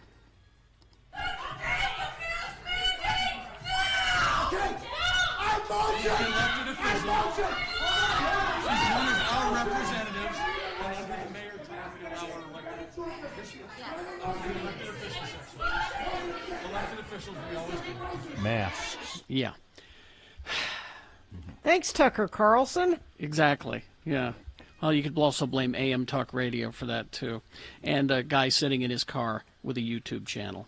All right. But anyway, that was not your boner winner. No. No. But we do have our winner for round 2. It goes forward now to Boner Fight. We'll find out who boner of the day is at 9:20 this morning with Boner Fight. All right, things that must go. Is this sponsored, Gina? Yes. When I get carpets and tile cleaned, it's never just cleaned. It's zero-res cleaned, and I won't have it any other way. Just $33 per room cleaned. You deserve the best. You deserve zero-res. Schedule with Zero-Res today. Things that must go on the radio. From Hell Show. These are things that are bugging you, dear friends of the program. You really wish these things would disappear from your life. And so you send them to us in the form of an email, radiofromhell@x96.com. And the hope is, if we read your must go on the radio, it will disappear from your life. But at the very least, it might make you feel better about the situation. Mm-hmm. I'll start today. I have one of my own. Something that must go is when you have a device like an Alexa or a Google Home or whatever, and in my case it's a Google Home, and so I say, and I'm not going to say it because it's right behind me and it'll come to life, but you say, hey, blank, and then you say, play CNN audio. And it starts to do that, but also your phone has the same assistant on it, and it starts to do that as well. That is so irritating, I can't stand it. So I've got to figure out a way to get rid of it on my phone, I guess, because I don't ever use it on my phone. I have mine set up so that it only does that if I press the button and ask it personally, so it's not listening to me all the time. Oh, maybe there's probably a setting I can do that. Okay. Yeah. Let's see now. This must-go came in late yesterday from our friend Dr. Paul White. Yes, you can use my name, he says. Dear Lords of Radio and Captain Katie, a simple but possible contagious item must go. Mention with caution, my creating a mashup earworm based on farting around. The past few weeks, total eclipse of the heart, making love out of nothing at all, and it's all coming back to me now, have been weaving together in my head. Next up, I said there's a good reason for that. They're all the same song, essentially. Next up, It may be Dance With Me, Still the One, Orleans, Reminiscing, Help Is on the Way, Little River Band, and Cool Love, Love Will Find a Way, Pablo Cruz. Yep. As if I have to say who. I can see that. Thanks for letting me listen, Dr. Paul. Why? Let's see now. I have some others here. This one says, something funny just occurred to me after seeing a kid at a public restroom. Stigma around males peeing in public restrooms must go. At what age is it frowned upon that a male can no longer just drop pants and underpants to the floor and hold your shirt up under your chin, George Costanza, and make pee-pee?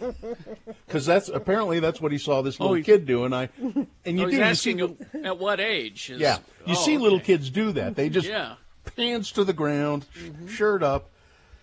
It's probably, if I were to do that in a public restroom, it just wouldn't. They'd call the police. Yeah, someone would call the police. Jason says, we should be able to do that. No. We should. That's what must go. This one says, hello, Lords. Make Mine a Triple Geek Show says, hey, wear your damn mask. Feel free to use my name. Just a quick one. It's still far too prevalent, so even if it's a repeat and it isn't working, need your help to make it disappear. Public cell phone use. If I have to listen one more time to both sides of a phone conversation, audio or video, in a retail establishment, I'm going to lose it. People walking through the store, not only talking so loud I can hear them from a mile away, and yet they have the speaker on their phone, and it's got to go, says Brent. And then this one finally, hi, Carrie, Bill, and Gina. My things that must go are neighbors allowing dogs to bark loudly after 10:30, burnt toast triggering the smoke alarm, not being able to find parking without driving over the curb at the garage on Beck, having to resist the urge to stuff speeding tickets, credit card statements, and calculus homework down certain motivational speakers when preaching without limits. I don't know what that is. Mice in Gina's property stealing peanut butter, and my car covered in pollen. These things must go. Thanks, Tony. All right, Gina? Let's see. For those who ask, why is it so hard to find good help in the service industry, maybe this will help. The policy of not being able to sit must go. Really? Those that work in grocery stores, convenience stores, hardware stores, gas stations, fast food, etc., are not allowed to sit. If you're not lucky enough to have managers that make sure you get breaks and lunches, you could be standing for 8 hours a day. Why? Because the powers that be think it's unprofessional to sit. Do the customers in these establishments care if you're sitting? I think most don't care at all. Sit or stand, just give them what they're there paying for. We had that policy in our previous owner when we would do remotes for 2 hours. They say, no chairs. You may not sit down during your remote. You have to be on your feet all the time, to which I said, I don't care, and I got a chair and sat down. That comes from Michelle. This one, dear Lords of Morning Radio, I beseech thee, please make these things go. My father-in-law and his obsession of telling anyone that will listen to him about his recent colonoscopy. Whoa. After he came back from his procedure, he came downstairs while my wife and I were eating dinner and proceeded to tell us about his diagnosis of colitis. At my wife's birthday party, he proceeded to tell my son and his fiancée about his diagnosis. Please make this stop.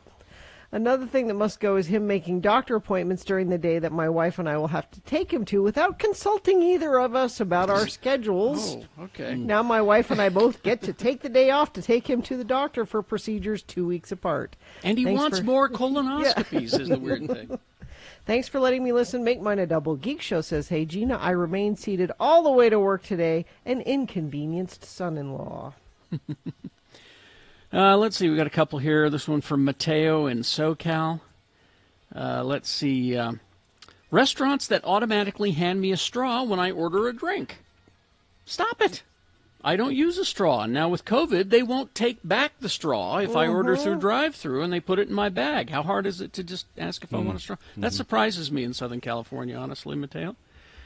Let's see. My HOA shutting down our pool and hot tub for over a year now, forcing me to have to Well, buy my own hot tub, and now my electric bill has gone through the roof since last April. The whole reason I chose the neighborhood to live in is because they had the facilities I wanted, and now I haven't been able to use them for over a year with no end in sight.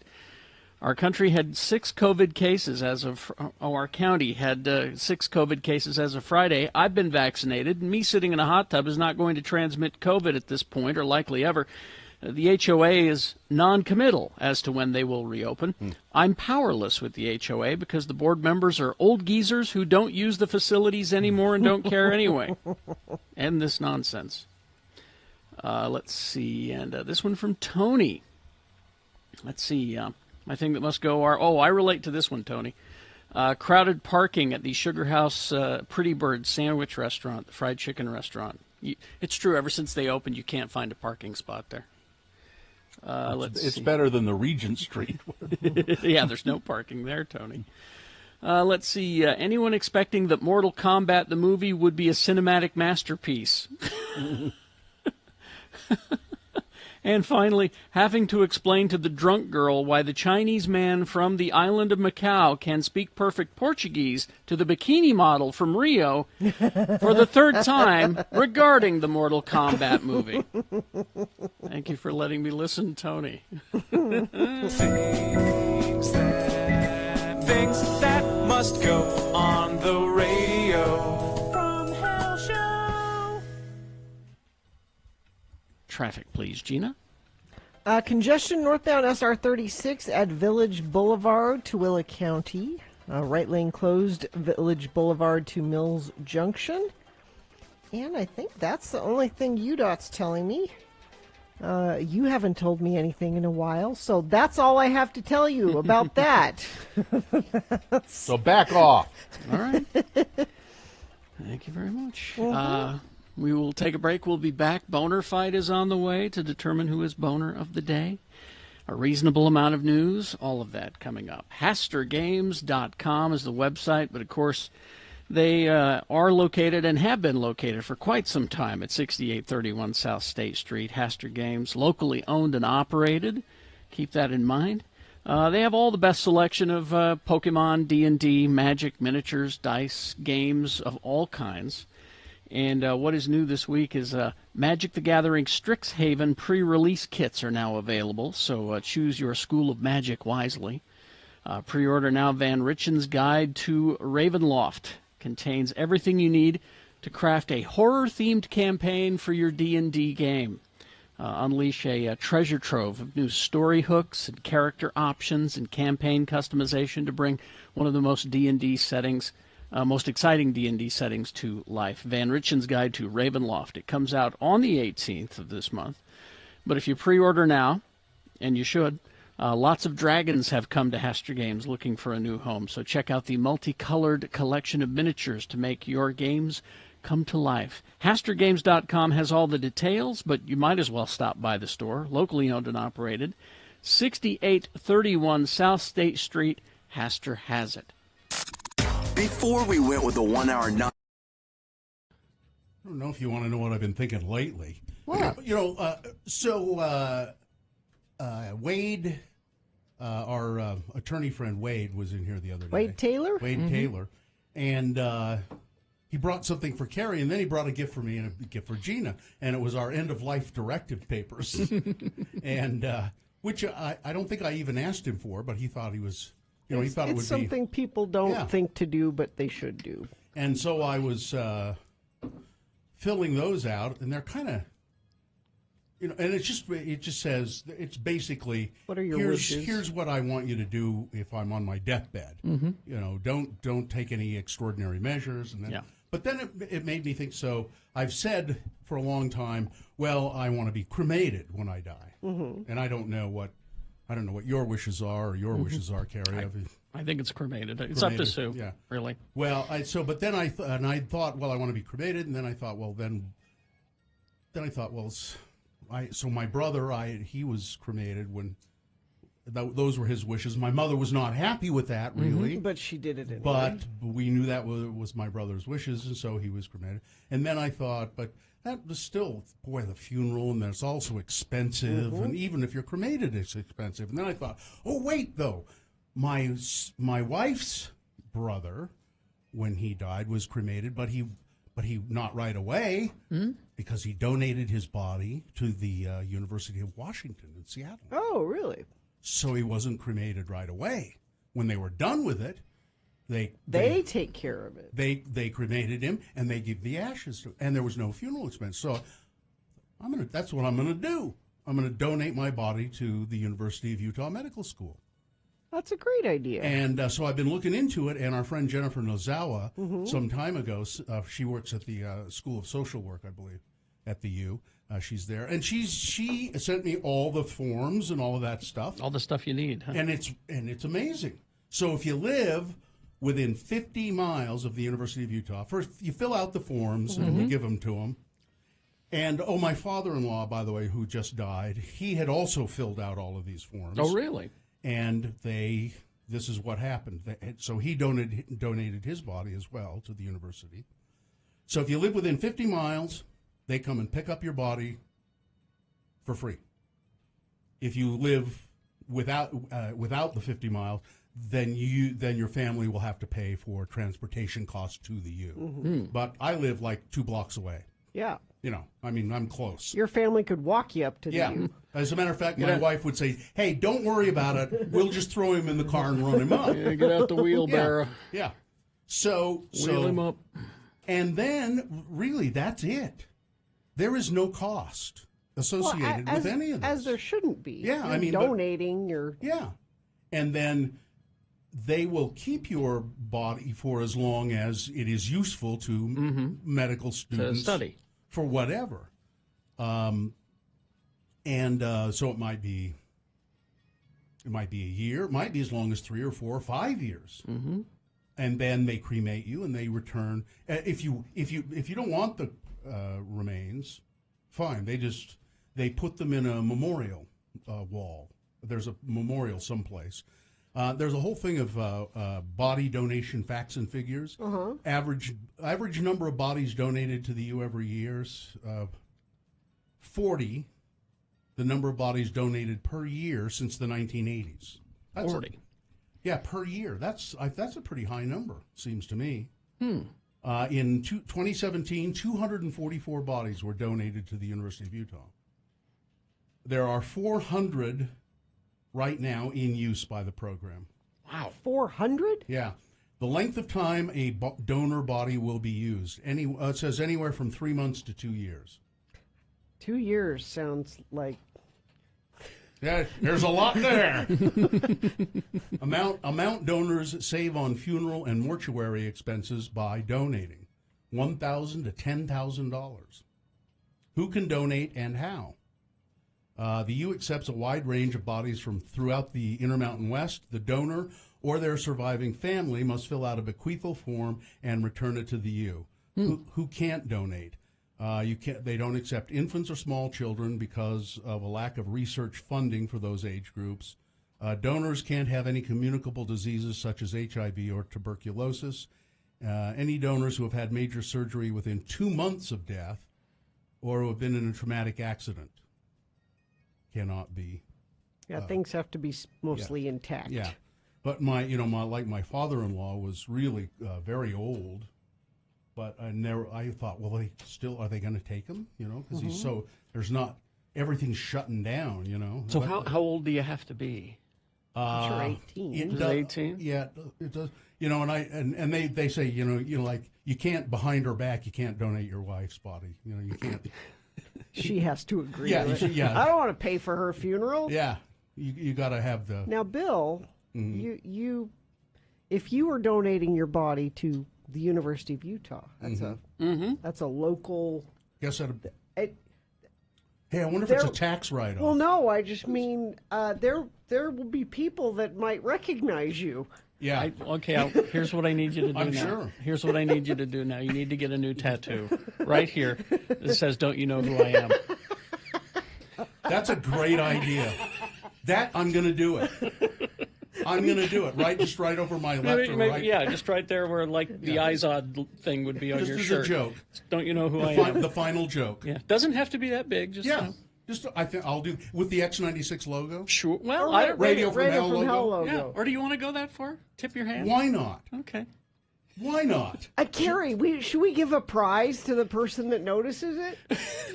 Well, that's going to assume you guys are still working. The medical student that notices. So we have like an email address next to it?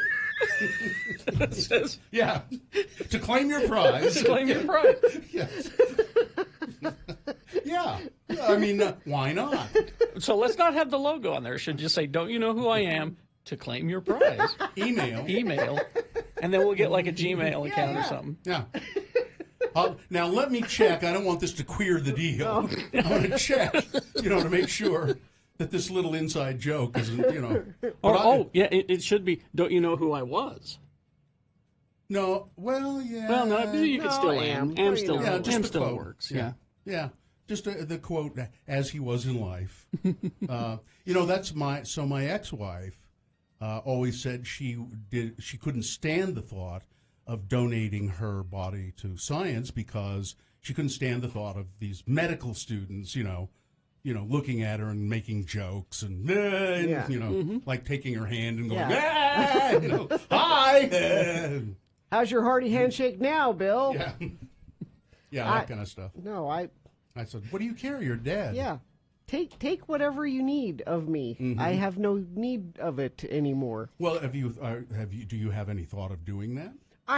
My thing has always been whatever my kids want to do with me is fine. I don't care. Mm-hmm. It's up to them. But you have to you should make your wishes known so they don't have to struggle over it. I know, yeah. So you should put that in writing. Because, I don't, I really don't. I mean, I don't want them to argue about it. Because one of them might have one idea, the I other know. would have another idea. So, no, I true. think Mom would want this. No, but I think we should do this. You should say what you want. That's true. Because what I want, I don't care, but maybe in the interest of not having a fight after I'm gone, I should. You should say, "Please take my ashes to a Robert Plant concert."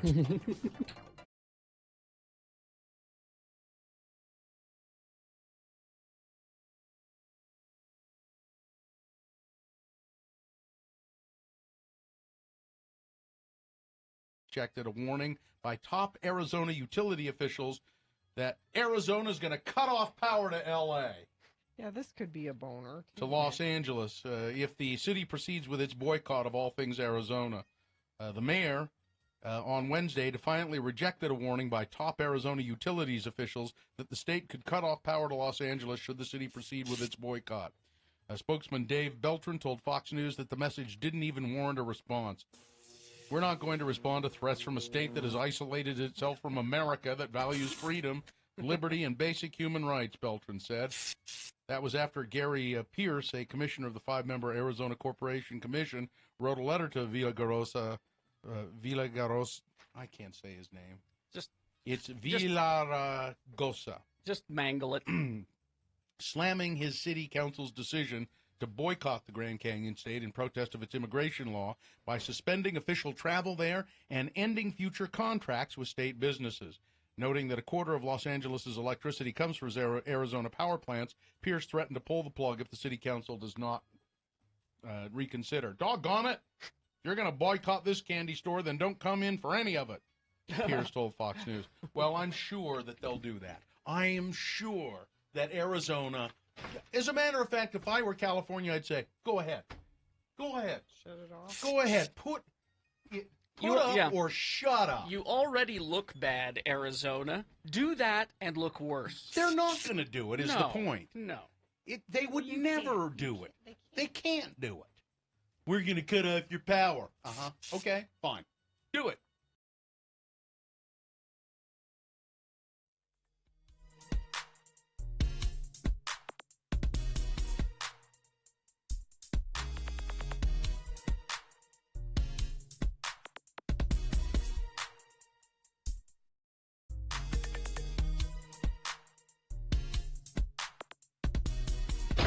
Because on this day, Flash!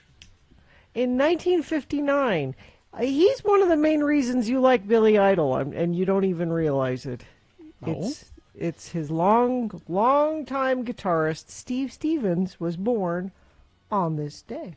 That's right. Steve tries to take credit for all kinds of things. It's me, Billy. So, meeting Billy Idol. I was going to say, I can't remember meeting Steve Stevens when we met Billy Idol. I don't think he was with him. Yeah. But meeting Billy Idol, and they asked me to do this backstage meet and greet thing for some reason, and then sit and talk with Billy Idol for, I think we had 10 or 15 minutes. It was a Q&A. It together, was a panel. yeah. And I wasn't sure what to expect. And what I got was an exceptionally nice guy.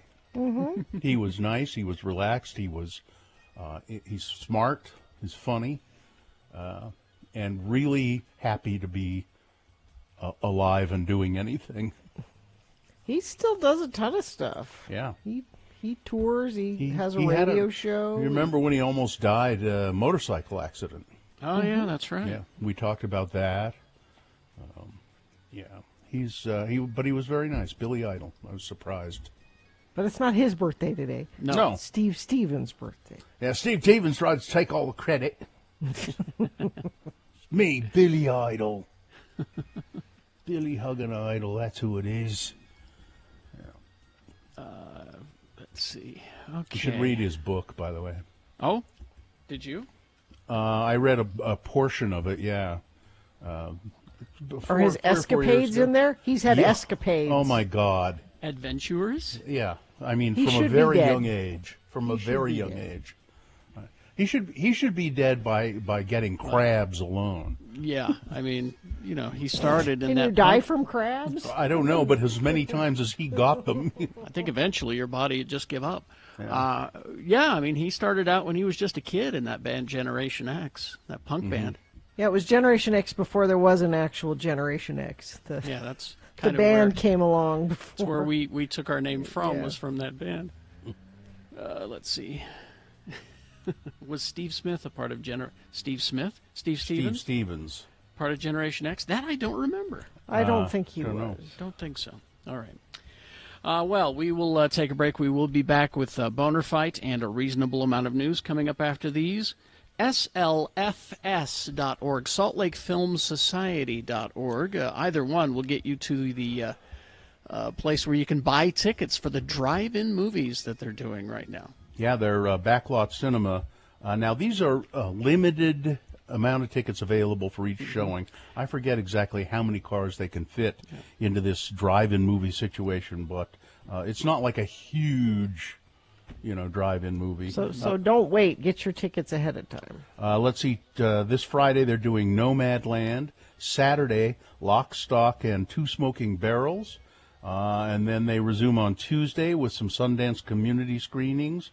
And then Once Upon a Time in Hollywood on Friday, May 14th. La La Land on May 15th. So all kinds of great movies being showed in the backlot Motor Cinema, Salt Lake Film Society. Get your tickets for this weekend by going to slfsathome.org. Help support our wonderful Salt Lake Film Society.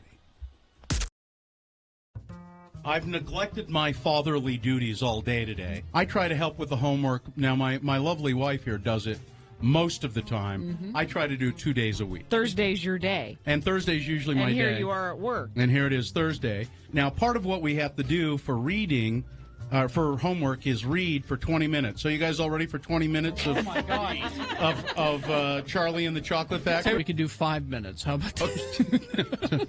He's on chapter 4. He's on chapter 4? But he was concerned that maybe we should start at chapter 1 so that everybody Well, would... I'd be lost if you started Well, in the middle. oh, come on. We all know. Augustus Gloop, man. We all know. We haven't gotten to Augustus Gloop yet. Oh, where have you gotten So what are we to? going to do? We're going to start with chapter 1?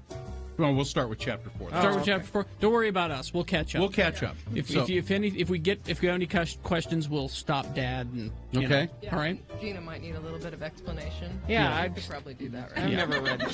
Gina's kind of slow. Yeah. Okay. All right. So go ahead, little Bill. It's so hard to call him that because that's Why? really- That's his name. Yeah. Go ahead. Start. You can start right now. Go ahead. Okay. The next evening, Grandpa Joe went on with his story. You see, Charlie, he said, not Not so very long ago, there used to be thousands of people working in Mr. Willy Wonka's factory. Mhm. And one day, all of a sudden, Mr. Wonka had to ask every single one of them to leave, to go home and to never come back. Wow. But why? Asked Charlie. Because of spies. Because of outsourcing. Spies. Oh. Spies. Spies? Yes, all the other chocolate makers, you see, had been grown jealous of the wonderful candies that Mr. Wonka was making. Mhm. They started sending spies in to steal the secret recipes. Bastards. Jobs. You editorialize? Swearing! Oh, God. No swearing, Dad. I'm sorry. I apologize. People want to hear you read, I think. What? They want to hear you read. Yeah, I was going to say, Bill, when Festus and I read, he reads a little, and then I read a little. yeah. And... All right, you want me to read a little bit of Go this? ahead, read a little bit, sure. Then something astonishing happened. One day, early in the morning, thin columns of white smoke were seen to be coming out of the tops of the tall chimneys of the factory. People in the town stopped and stared. "What's going on?" they cried. "Someone's lit the furnaces. Mr. Wonka must be opening up again." They ran to the gates, expecting to see them open wide. It was a request, sweetheart. I'm sorry. People wanted to hear Bill read. I don't know. Oh, it's homework. Oh, it's all homework. right. We well, better okay. get back yeah, to we that. better Okay, get to it. all right. Get back to reading. All right. Get back to the sweatshop. Get sewing those shoes. We'll get back to reading. What? Carrie needs some new Nikes. You kids get to work.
All right. We got Boner Fight to determine who is Boner of the Day coming up here in about 5 minutes. So before that, a reasonable amount of news brought to you by Young Power Sports in Centerville is Utah's newest power sports dealer. Tri-City Performance is now Young Power Sports in Centerville, your Polaris and Victory motorcycle dealer. See inventory online at youngpowersports.com. Elon Musk and Grimes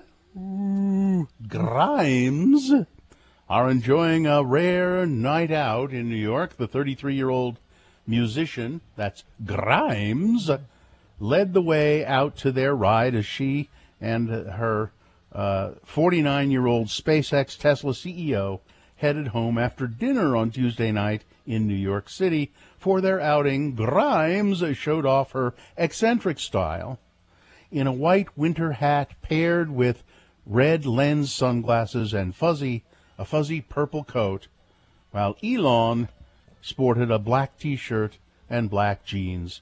That's what he always wears. Elon and Grimes are in New York as Elon prepares for his upcoming hosting debut, which I'm going to tune into with great anticipation of it being a total collision of terribleness. This Saturday Night Live, it was announced that Elon would be hosting the sketch show. Fans took to social media to slam the show for booking him. Fans aren't the only ones that Elon will be, or they are not the only ones that they're not the only ones upset that Elon is hosting the show. Several SNL cast members also spoke out against Elon. Yeah. I don't know, yeah. Yeah, that's actually how I feel about it right there. Well, I mean, look what they did to Trump. They humanized Trump. You know, between him and, I can't remember which talk show host it was, Mess Up My Hair. They humanized Trump. Doing the same thing with, it was Jimmy Fallon. Doing the same thing with Musk. They're humanizing him. Well, I just don't think it'll be funny. No. We'll see how that goes. And Mark Wahlberg, what a brave actor. He's gained 20 pounds in 3 weeks, and he shared the photos. He said, I've gained 20. I'm going for another 20 for a new movie called Father Stew. From left photo 3 weeks ago to this now, he captioned shirtless, and he looks pretty blubbery. The weight gain hasn't turned off the star's wife, Rhea Durham, though. She gushed over her husband, and somebody had to clean that up, I'll have you know. He looks really hot that way, too, I think, she said. In that precise intellectual way that these ex-models have of speaking, you know. He looks pretty hot that way, too. So let's see, COVID ravaging the poorer countries, whereas the countries with money are springing back. Much of the developed world, COVID vaccine orders are soaring into the billions of doses. COVID-19 cases are easing here in the West. Economies are poised to come back to life, and people are busy lining up summer vacations. In many less developed countries, the virus is raging on and sometimes out of control, with vaccinations happening far too slowly, if at all. You've got India, 120 people dying every hour of COVID. I think Dr. Kabul indicated this morning when we talked to him that it's probably unstoppable. It will have to burn itself out in some way in India. Just there's so many anti-vaxxers in Utah County and Davis County. Let's just send India our extra vaccine and get that going. That's actually countries are doing that. The United States is trying to do that, send them as much vaccine as they can. But Utah farmers have been forced to cut back on the number of crops that they grow. So the 5 Utah farmers that are left have had to cut back on their crops because of drought. It's causing many to slash the number of crops they grow as water managers make tough decisions on how much water farms can use. On ranch land just west of Nephi, cows stood in a line surrounded on each side by fencing. At the front of the line, a man opened the gate. Cow walks into a cattle chute. The chute closes and it holds the cow in place. The cow gets tagged. It gets insect repellent put on it. And then they let it go, and on the cow goes, but they're having to cut back on the number of cows that they're trying to raise. There's not enough. Thanks, Joe Biden. Oh wait, no, this is or water. I don't. Who do I blame is drought. for this? This is drought. Yeah, streams and rivers are really like this time of year. They should be starting to run pretty good, and they're not. And people are like, well, why is that? Where's the runoff? Our soil is so dry. Yeah. As that snowpack is melting up in the mountains, it don't make it to the streams. It don't make it because the ground is so dry. It's you need the ground to be saturated so when the snow melts, it rolls off it and goes down into the stream. And that's not happening. You can't sing "Give," said the little stream, "Give, oh, give, oh," because there's no more little streams. They're all dried up. Ah, man. Keep watering your golf courses, though. Yeah. Students at Granger High School lined up on Tuesday for their COVID-19 vaccination as part of Granite School District's efforts to give access to vaccines for students. We're seeing a good response from our families thus far, said Ben Horsley, spokesperson for the Granite School District. Apparently, kids in that district want to get vaccinated. Excellent. Well done, kids. And they're going to keep those clinics, high school clinics, open, I think, for a while, even after the school year. Rudy Giuliani. There's a picture of him today. Where was this? It was a lot of places, but this one from the Washington Post. He just looks crazy. He's totally looks unhinged. like he is. He looks like he is. You know, he's probably not sleeping because he's worried about getting a knock at 6 a.m. again. Yeah, he's asking now. He's asking the Trump machine because there's a lot of money there in campaign war chest. Yeah. Can you pay for my my attorney's fees? I'm sorry. Who is this? I don't know who this is. Look, Rudy, you don't need to pay lawyers. You don't pay lawyers. You don't. But I'm a lawyer. Whoever said that you pay lawyers, they were wrong, Rudy. They were wrong. I know you never paid me. You don't pay lawyers. You don't. They're free.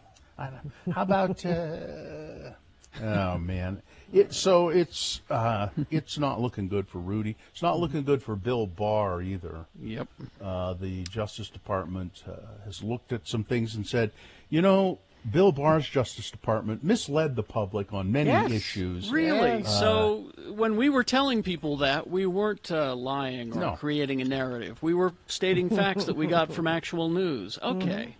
And then, of course, Donald Trump's Facebook suspension has been upheld by an oversight board, and it's not going to stop him. Yeah, for now. 6 months they're going to look at it. Yeah, they'll look at it again.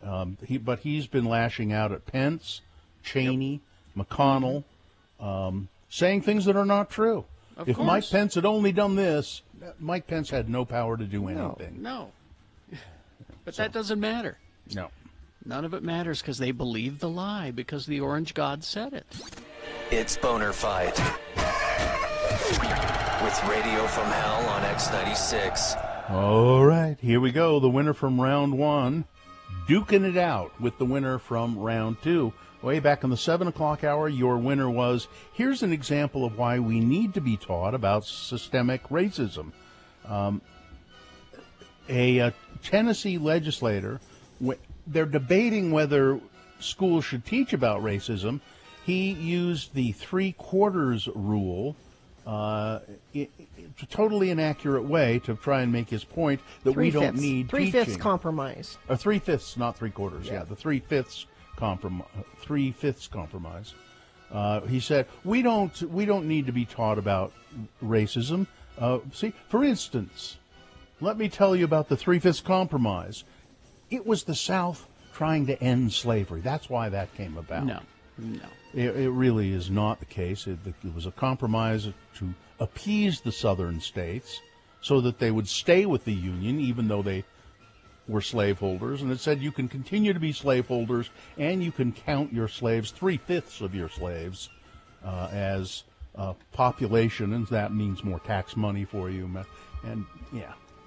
So he doesn't know what he's talking about.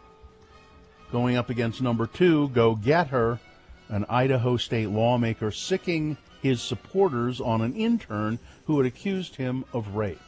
And they went after her in ugly, ugly ways. That's number 2. All right, there you go. You've got to decide of these 2 candidates, which one is the worst? Which one should be boner of the day for today?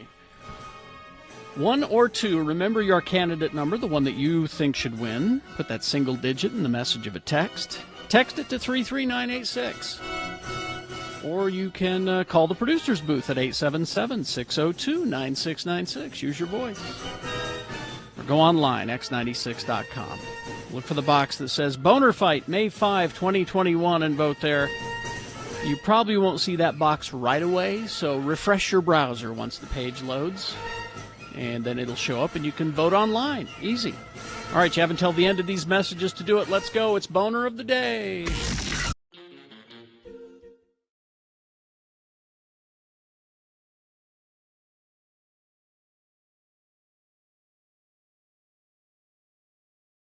How do you feel about hot water bottles? No, I don't have a lot of experience with those. Although it seems to my grandmother always had one hanging on the back of the bathroom door with a hose on it. That wasn't a hot water. Oh, it wasn't? It wasn't?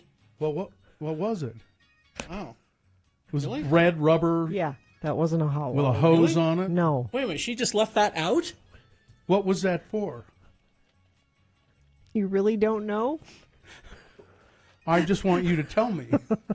I might know, but It's something that's not recommended anymore that women do. Oh. Don't- Well, I think that's what that no, was. I think that it was not a hot water bottle. I think it was also used for enemas. They used them for enemas, I think, as well. You sure? But it was the same thing, right? It was the hot water. You could take the hose off. I don't think you should it use was the it same, for all of those things. Well, I think it was the same deal. You could take the hose off, and there was a stopper. I think. This really disturbs me because I thought it was just a hot water No. bottle. It was like at my aunt's house. Nope. And I saw that. She just left that out? Yeah, they always used to be hanging on the back, right? I mean, she knew that we were coming to visit. So they can dry them out. You Yeah. got to hang them What are you up. just leaving that out for? They were always on a hook on the back of the People bathroom are coming door. to visit you. It was the custom Of of the the time. Back in the day, that's what they did. Don't do. But I think they also used them as hot water I hope bottles. not.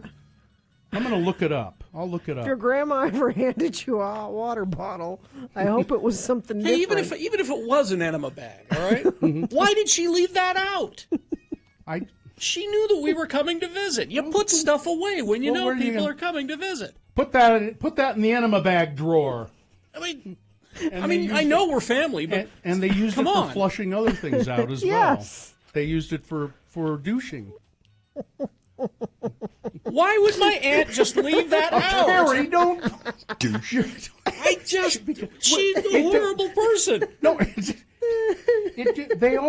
everybody did. I remember my grandma having it hanging on. Grandma Fern had it on the back of her. Douche. I mean, I didn't like her anyway, but now I really don't like her. But see, it didn't do you any damage because you didn't know. It's doing it now. The memory. It's making me think about. Are you scarred now? No, her thought process. Family's coming to visit. I'm just going to leave this out. I don't care. Well, maybe somebody in the family needs an enema or a douche or a hot water bottle. It's handy.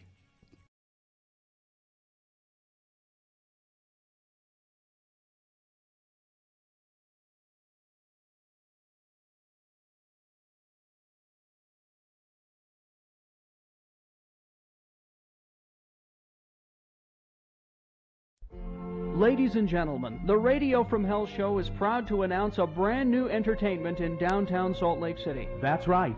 It's the grand opening of Carrie & Bill's Shakespeare Dinner Theater, where patrons can enjoy the very best in culture and cuisine. Each month, Bill and I will present a brand new Shakespeare play for your delight. And with each play, we'll change our dinner theater menu. We begin this weekend with Hamlet, Prince of Denmark. Who's there? Nay, answer me. Stand and unfold yourself. Long live the king. Bernardo? Line. He. You come most carefully upon your hour. 'Tis now struck 12. Get thee to bed, Francisco. And with immortal lines like that from the Bard, you get your choice of Hamlet Hawaiian-style ham, a juicy ham steak with a pineapple ring, or the Polonius chicken pot pie. And what's even more fun, not only will Bill and I play most of the parts, but we'll be your waiters. In coming months, you'll delight to other great Shakespearean masterpieces. Like The Taming of the Shrew, with me as Petruchio and Bill as Catherine the Shrew. If I be waspish, best beware my sting. My remedy is then to pluck it out. Aye, if the fool could find it where it lies. Who knows where a wasp does wear his sting? In his tail. In his tongue. Whose tongue? Yours, if you talk of tails, and so farewell. What? With my tongue in your tail? Nay, come again, good Kate, I am a gentleman. It's Carrie & Bill's Shakespeare Dinner Theater in the old Felt Electric building in the Regent Street alley off 2nd South. And look in your Happenings coupon book for a 2-for-1 coupon, good on Wednesdays and Thursdays at Carrie & Bill's Shakespeare Dinner Theater. Your dinners are full price, but one of you will get to sit through the play twice. Get thee hence to Carrie & Bill's Shakespeare Dinner Theater, where you give us the dough and we put on the show.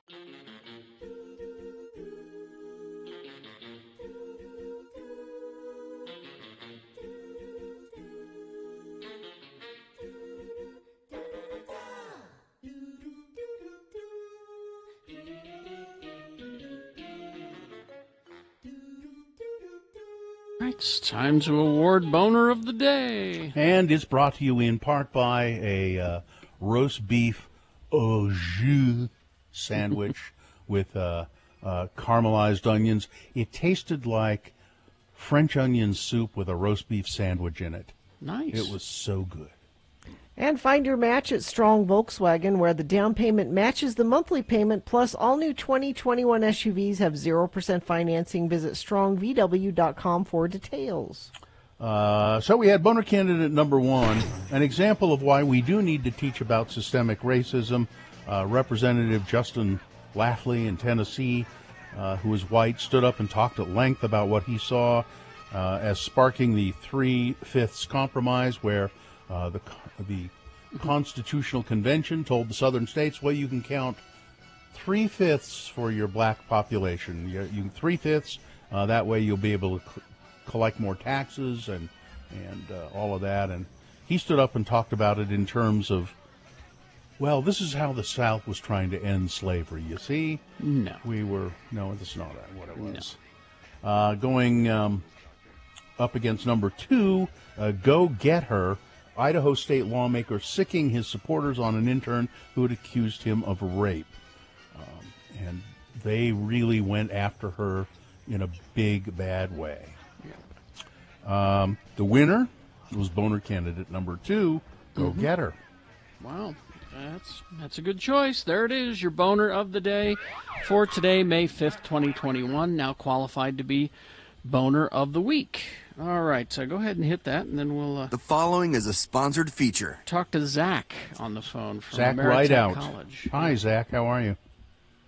I'm good. How are you guys? Good. Ameritech College of Healthcare is who you represent, and we've been hearing, at least all this week and last week too, I think, about Nurses Day and how Ameritech College is supporting nurses and a special gift for nurses, kind of, for being nurses. Tell Nurses people about Week. that. Yeah, so in support of nurses, because they are our heroes, well, I'm a nurse, so I'm going to call myself a hero.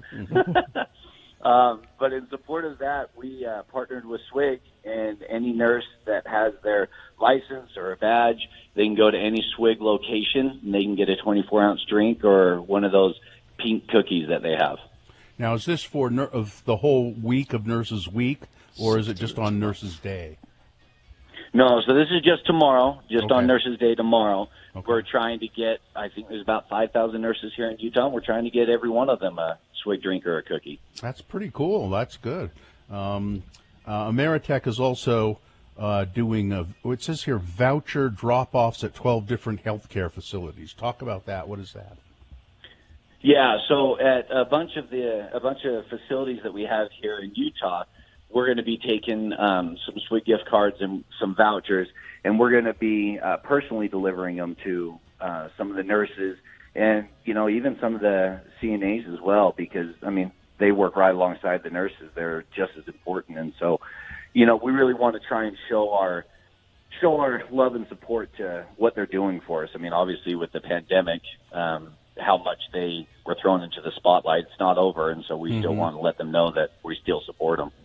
Ameritech College of Healthcare. You guys train nurses and nurse assistants. Have you seen a big uptick in people coming to apply for those jobs, and are there a lot of jobs available? Yeah, actually, there was quite a big uptick right when COVID started. Mm-hmm. There was a big need once people started seeing that there was a need for nurses. We got a lot of people that came, and our numbers for students actually grew quite a bit. And there's quite a big need for nurses right now. Our main goal is to produce a good student, that could be a good nurse, so we can help that field, because there is quite a big need for nurses in hospitals and care facilities all over the Utah Valley. What would you say to somebody that's considering it as a profession, but maybe is a little nervous because of what COVID has done to the nursing profession? It's been hard for you guys. It has. It's been more draining on nurses, just because it's hard. It's hard to take care of patients and to see. There was a high death toll. To see patients die, it's very difficult. And so it's really hard on them. What I would say for those that are looking to jump into healthcare is jump in wholeheartedly. It's a fantastic career. It's extremely rewarding, and really our main goal is to take care of people. And if that's what their desire is, then Ameritech's really the best place for them to go. We're all about that. All right. What's the Ameritech College website, Zach? So it's ameritech.edu, and then they also have our social media platforms, Facebook, Twitter, and Instagram. So don't forget, if you are a nurse and you have your credentials, tomorrow you can stop by any there's more than one SWIG location, I believe. There are a few of them around. Just a bit. Are there a lot? Oh, God, they're everywhere. Are they really everywhere? Yeah. Okay. Yeah. So they're all over. I don't drink a lot of soft drinks, so I'm not. Bill never leaves the house. He doesn't know what's there. Going It is on. now. Okay, fine, Gina. Thanks. Thank you, Gina. Thanks a lot. I'm just trying to make it seem like I was. My kids know where all the SWIGs are because they have their drink order. They like to get there. All right. So if you're a nurse and you have your credentials, stop by a SWIG, and apparently there are a lot of them. You can get a free drink or a cookie for Nurses Day tomorrow. Zach Rideout of Ameritech College, thanks for talking with us. Hey, thanks for having me on. All right, sure. Bye-bye.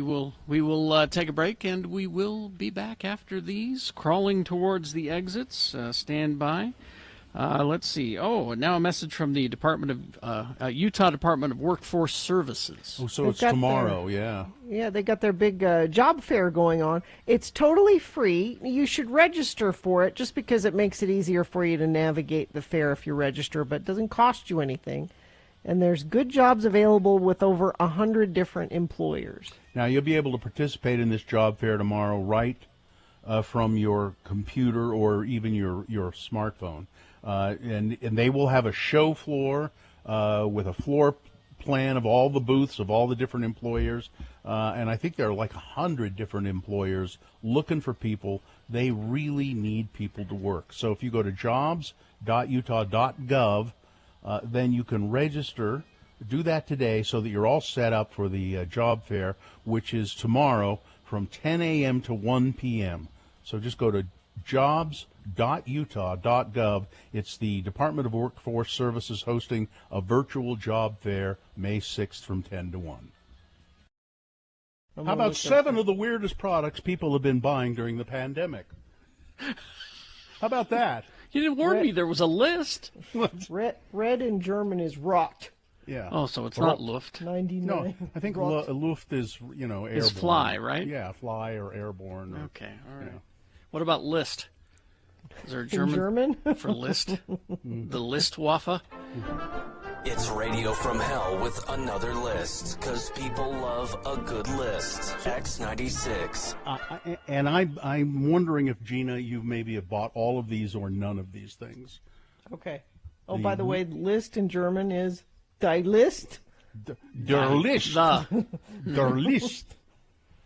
And I just happened to see this instant. It's nothing 7 weirdest products people have been buying during the pandemic. Okay. Number 1, roller skates. Have you bought any roller skates? I have not purchased roller skates. But you can kind of probably guess why. It's outside, something to do outside. Yeah, people want activity. They want to do something, and they want to do it outdoors. Number 2, you've already got one of these, Gina. So you don't. RVs, recreational vehicles. We have had a trailer for 13 years. Terry, are you going to get are you going to go out and get an RV? Maybe if I live long enough to retire. I may be living in one. Who knows? Guns. People are buying guns. Yes, Joe bought a gun. Another one? We have a couple. Oh yeah, I thought he already was going to say. I thought he already we have had a couple. one. I've been. No, I haven't. Yeast. Yes. She was on the hunt for yeast, wasn't she, Carrie? Yes, for a while, but now we're able to find yeast. It was just in the early days when the COVID scramble, as I call it. Everybody was hoarding stuff, and but now we realize that the supply chains are fine, and we don't need to hoard all that stuff. Although they were out of Adam's peanut butter at the Harmons yesterday. What? Apparently, I know, right? And I'm on so I buy the great big jar, of course, at Costco, the big jars of Adam's peanut butter, and I'm almost out. Bidets. Mm-hmm. You bought one? Well, that was pre-COVID, but we did. Well, Bill got one, too. Yeah, I just got one recently. It's in the hall. Currently, it's in the hall. Which, you're pooping in the hall? Yeah, and it's really, I found it to be kind of messy, really. I want to look into that. It doesn't smell all that great either. We've had to just run a hose in there, and it's just not. Sweatpants. Yes. Yeah. You've bought sweatpants? Yes. You didn't, but you've owned sweatpants before.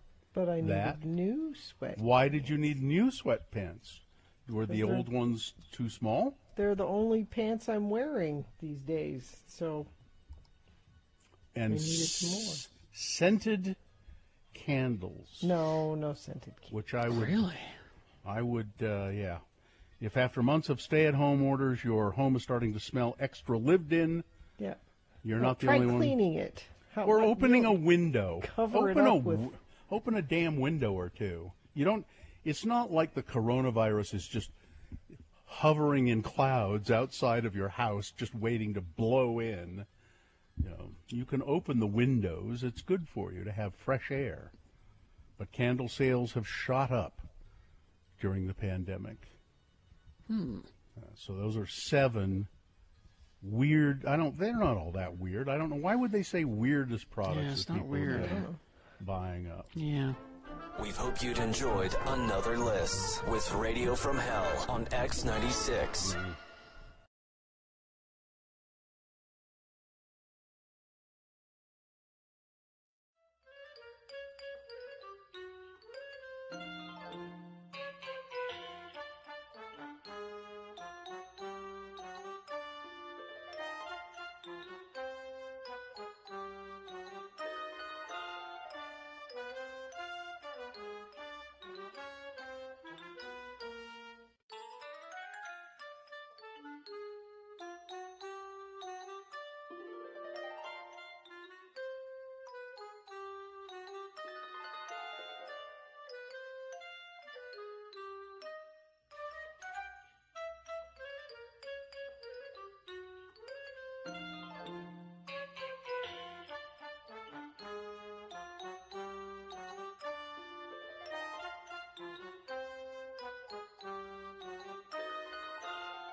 Hmm, 9:53. I keep thinking we're supposed to do the boner of the week here, but no. No, you wish it was Friday. You wish.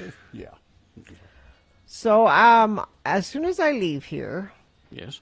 I'm going to drive to the Christmas tree farm and check on the mouse traps. Now, How exciting.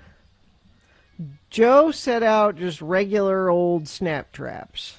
Okay. All right. But Mohammed built Oh, did Oh, he? he did. Okay. his trap that is a bucket Mm-hmm. with a little bit of water in it and a dowel with a Coke can on it with peanut butter on the Coke can, and then a 2x4 leading up to the bucket with a little drop of peanut butter going up the... So the theory is that he got this off YouTube, and apparently it's there are whole YouTube channels dedicated to mouse traps, and so apparently the mouse eats the peanut butter, goes up the 2x4, and smells the peanut butter on the can, and Oh. steps out onto the can, and whoa, and Falls then- in the bucket and drowns. Yeah. All right. So we set that up on the weekend. So I figure about if it's going to happen, it would have happened by now. Yeah, probably. And It's I'm like- very brave. I'm going up by myself. So I thought, out the box. Yeah, you thought what? well, so I don't feel totally by myself. I thought maybe I'd do a Facebook Live so y'all can come with me to Oh. check the traps. Oh, okay. So it takes me about an hour to get up there. So I'm going to Sometime say around 11:15 and then or 11, so. or maybe well, I won't leave the second we get off the air. So about noon. Now, About noon. Tom in the chat room is worried that you're going to discover a robot. You're going to discover a rodent navy Floating in the water. They figured out how to They banded survive together. because if anybody can survive this sort of thing, it's rats and cockroaches. They're going to figure it out. Yo-ho. Now that mousetrap idea, I saw the custom build thing with the Coke bottle and the Yeah. peanut butter and all that. Yeah. I also saw a manufactured device that you place on top of a 5-gallon bucket, like you do. Uh-huh. And it's just essentially it's like a thing that herds them in, and then there's a trap door. Trap door. And then the Cool. trap door just drops them right in the bucket, and it's just by weight when they stand on it. So you smear the peanut butter in front of the trap door, and it's just like whoop. And I watched like 30 in a night. See, now I'm a little nervous that maybe it worked too well, and I'm going to have a bucket full of mice. You're going to have a bucket full of of rats. mice there. Yep. I'm a little Ace nervous. Hardware bucket of mice. Yeah. Did you get your free bucket at the Ace?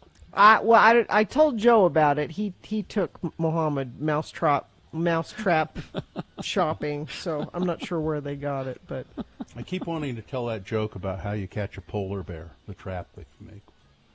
Should I tell it before we do the promo? I don't know. Do you I don't remember know how if it goes? Yeah, the way you catch a polar bear is you cut a big hole in the ice, and then you put peas all around the outside of the hole, and then when the polar bear comes up to take a pee, you kick him in the ice hole. God. It's terrible. Which my dad told me that joke when I was 6 or something. Yeah. The polar bear comes up to take a pee. It was like the first quasi dirty joke Yeah. that he told me. You know. I know, it's one of those old. I think I maybe got it in Boy's Life or something. Probably. All right. Here we do the promo and get out of here, so Yeah. you can go and place your frozen peas around the Ice hole. get to hunting. You know, it never worked really either, because it would No. just make the polar bear go into the water. He could swim away. Right. So Yeah, that's yeah. not how you catch him, which was my complaint to Dad. But then he just said, No. "You're overthinking it. And You're too spanked me." logical. So, yeah. Can't you enjoy a joke? Yeah. All right. We are so close to the weekend, but we still have Thursday's Radio from Hell show. But after some farting around, Carrie has the latest geek news for us at 6:45. Then right after that at 7 a.m., it's time for Beat Gina. We'll have a Radio from Hell face mask for any listener that dares challenge Gina's trivia knowledge. And, of course, at 8 a.m., Sean Means has his latest movie reviews for us. And at 8:45, we'll spend a bit of time with Bob Pickle, Robert Gerke. Don't fret, there'll be more for Thursday's Radio from Hell show on X96. That good? Mm-hmm. All right. I think we got all our business taken care of, right? On-air business, anyway. There's me plenty check. of off-air business that we need to do. Yeah, I was just looking at some business that I have to take care of. I have some business. That's something else I have to do. All right. Fine job, Katie. Thank you. Live long and prosper, bitches. Don't you know who I am? Can you die from crabs? I think it's Corey. Corey is next.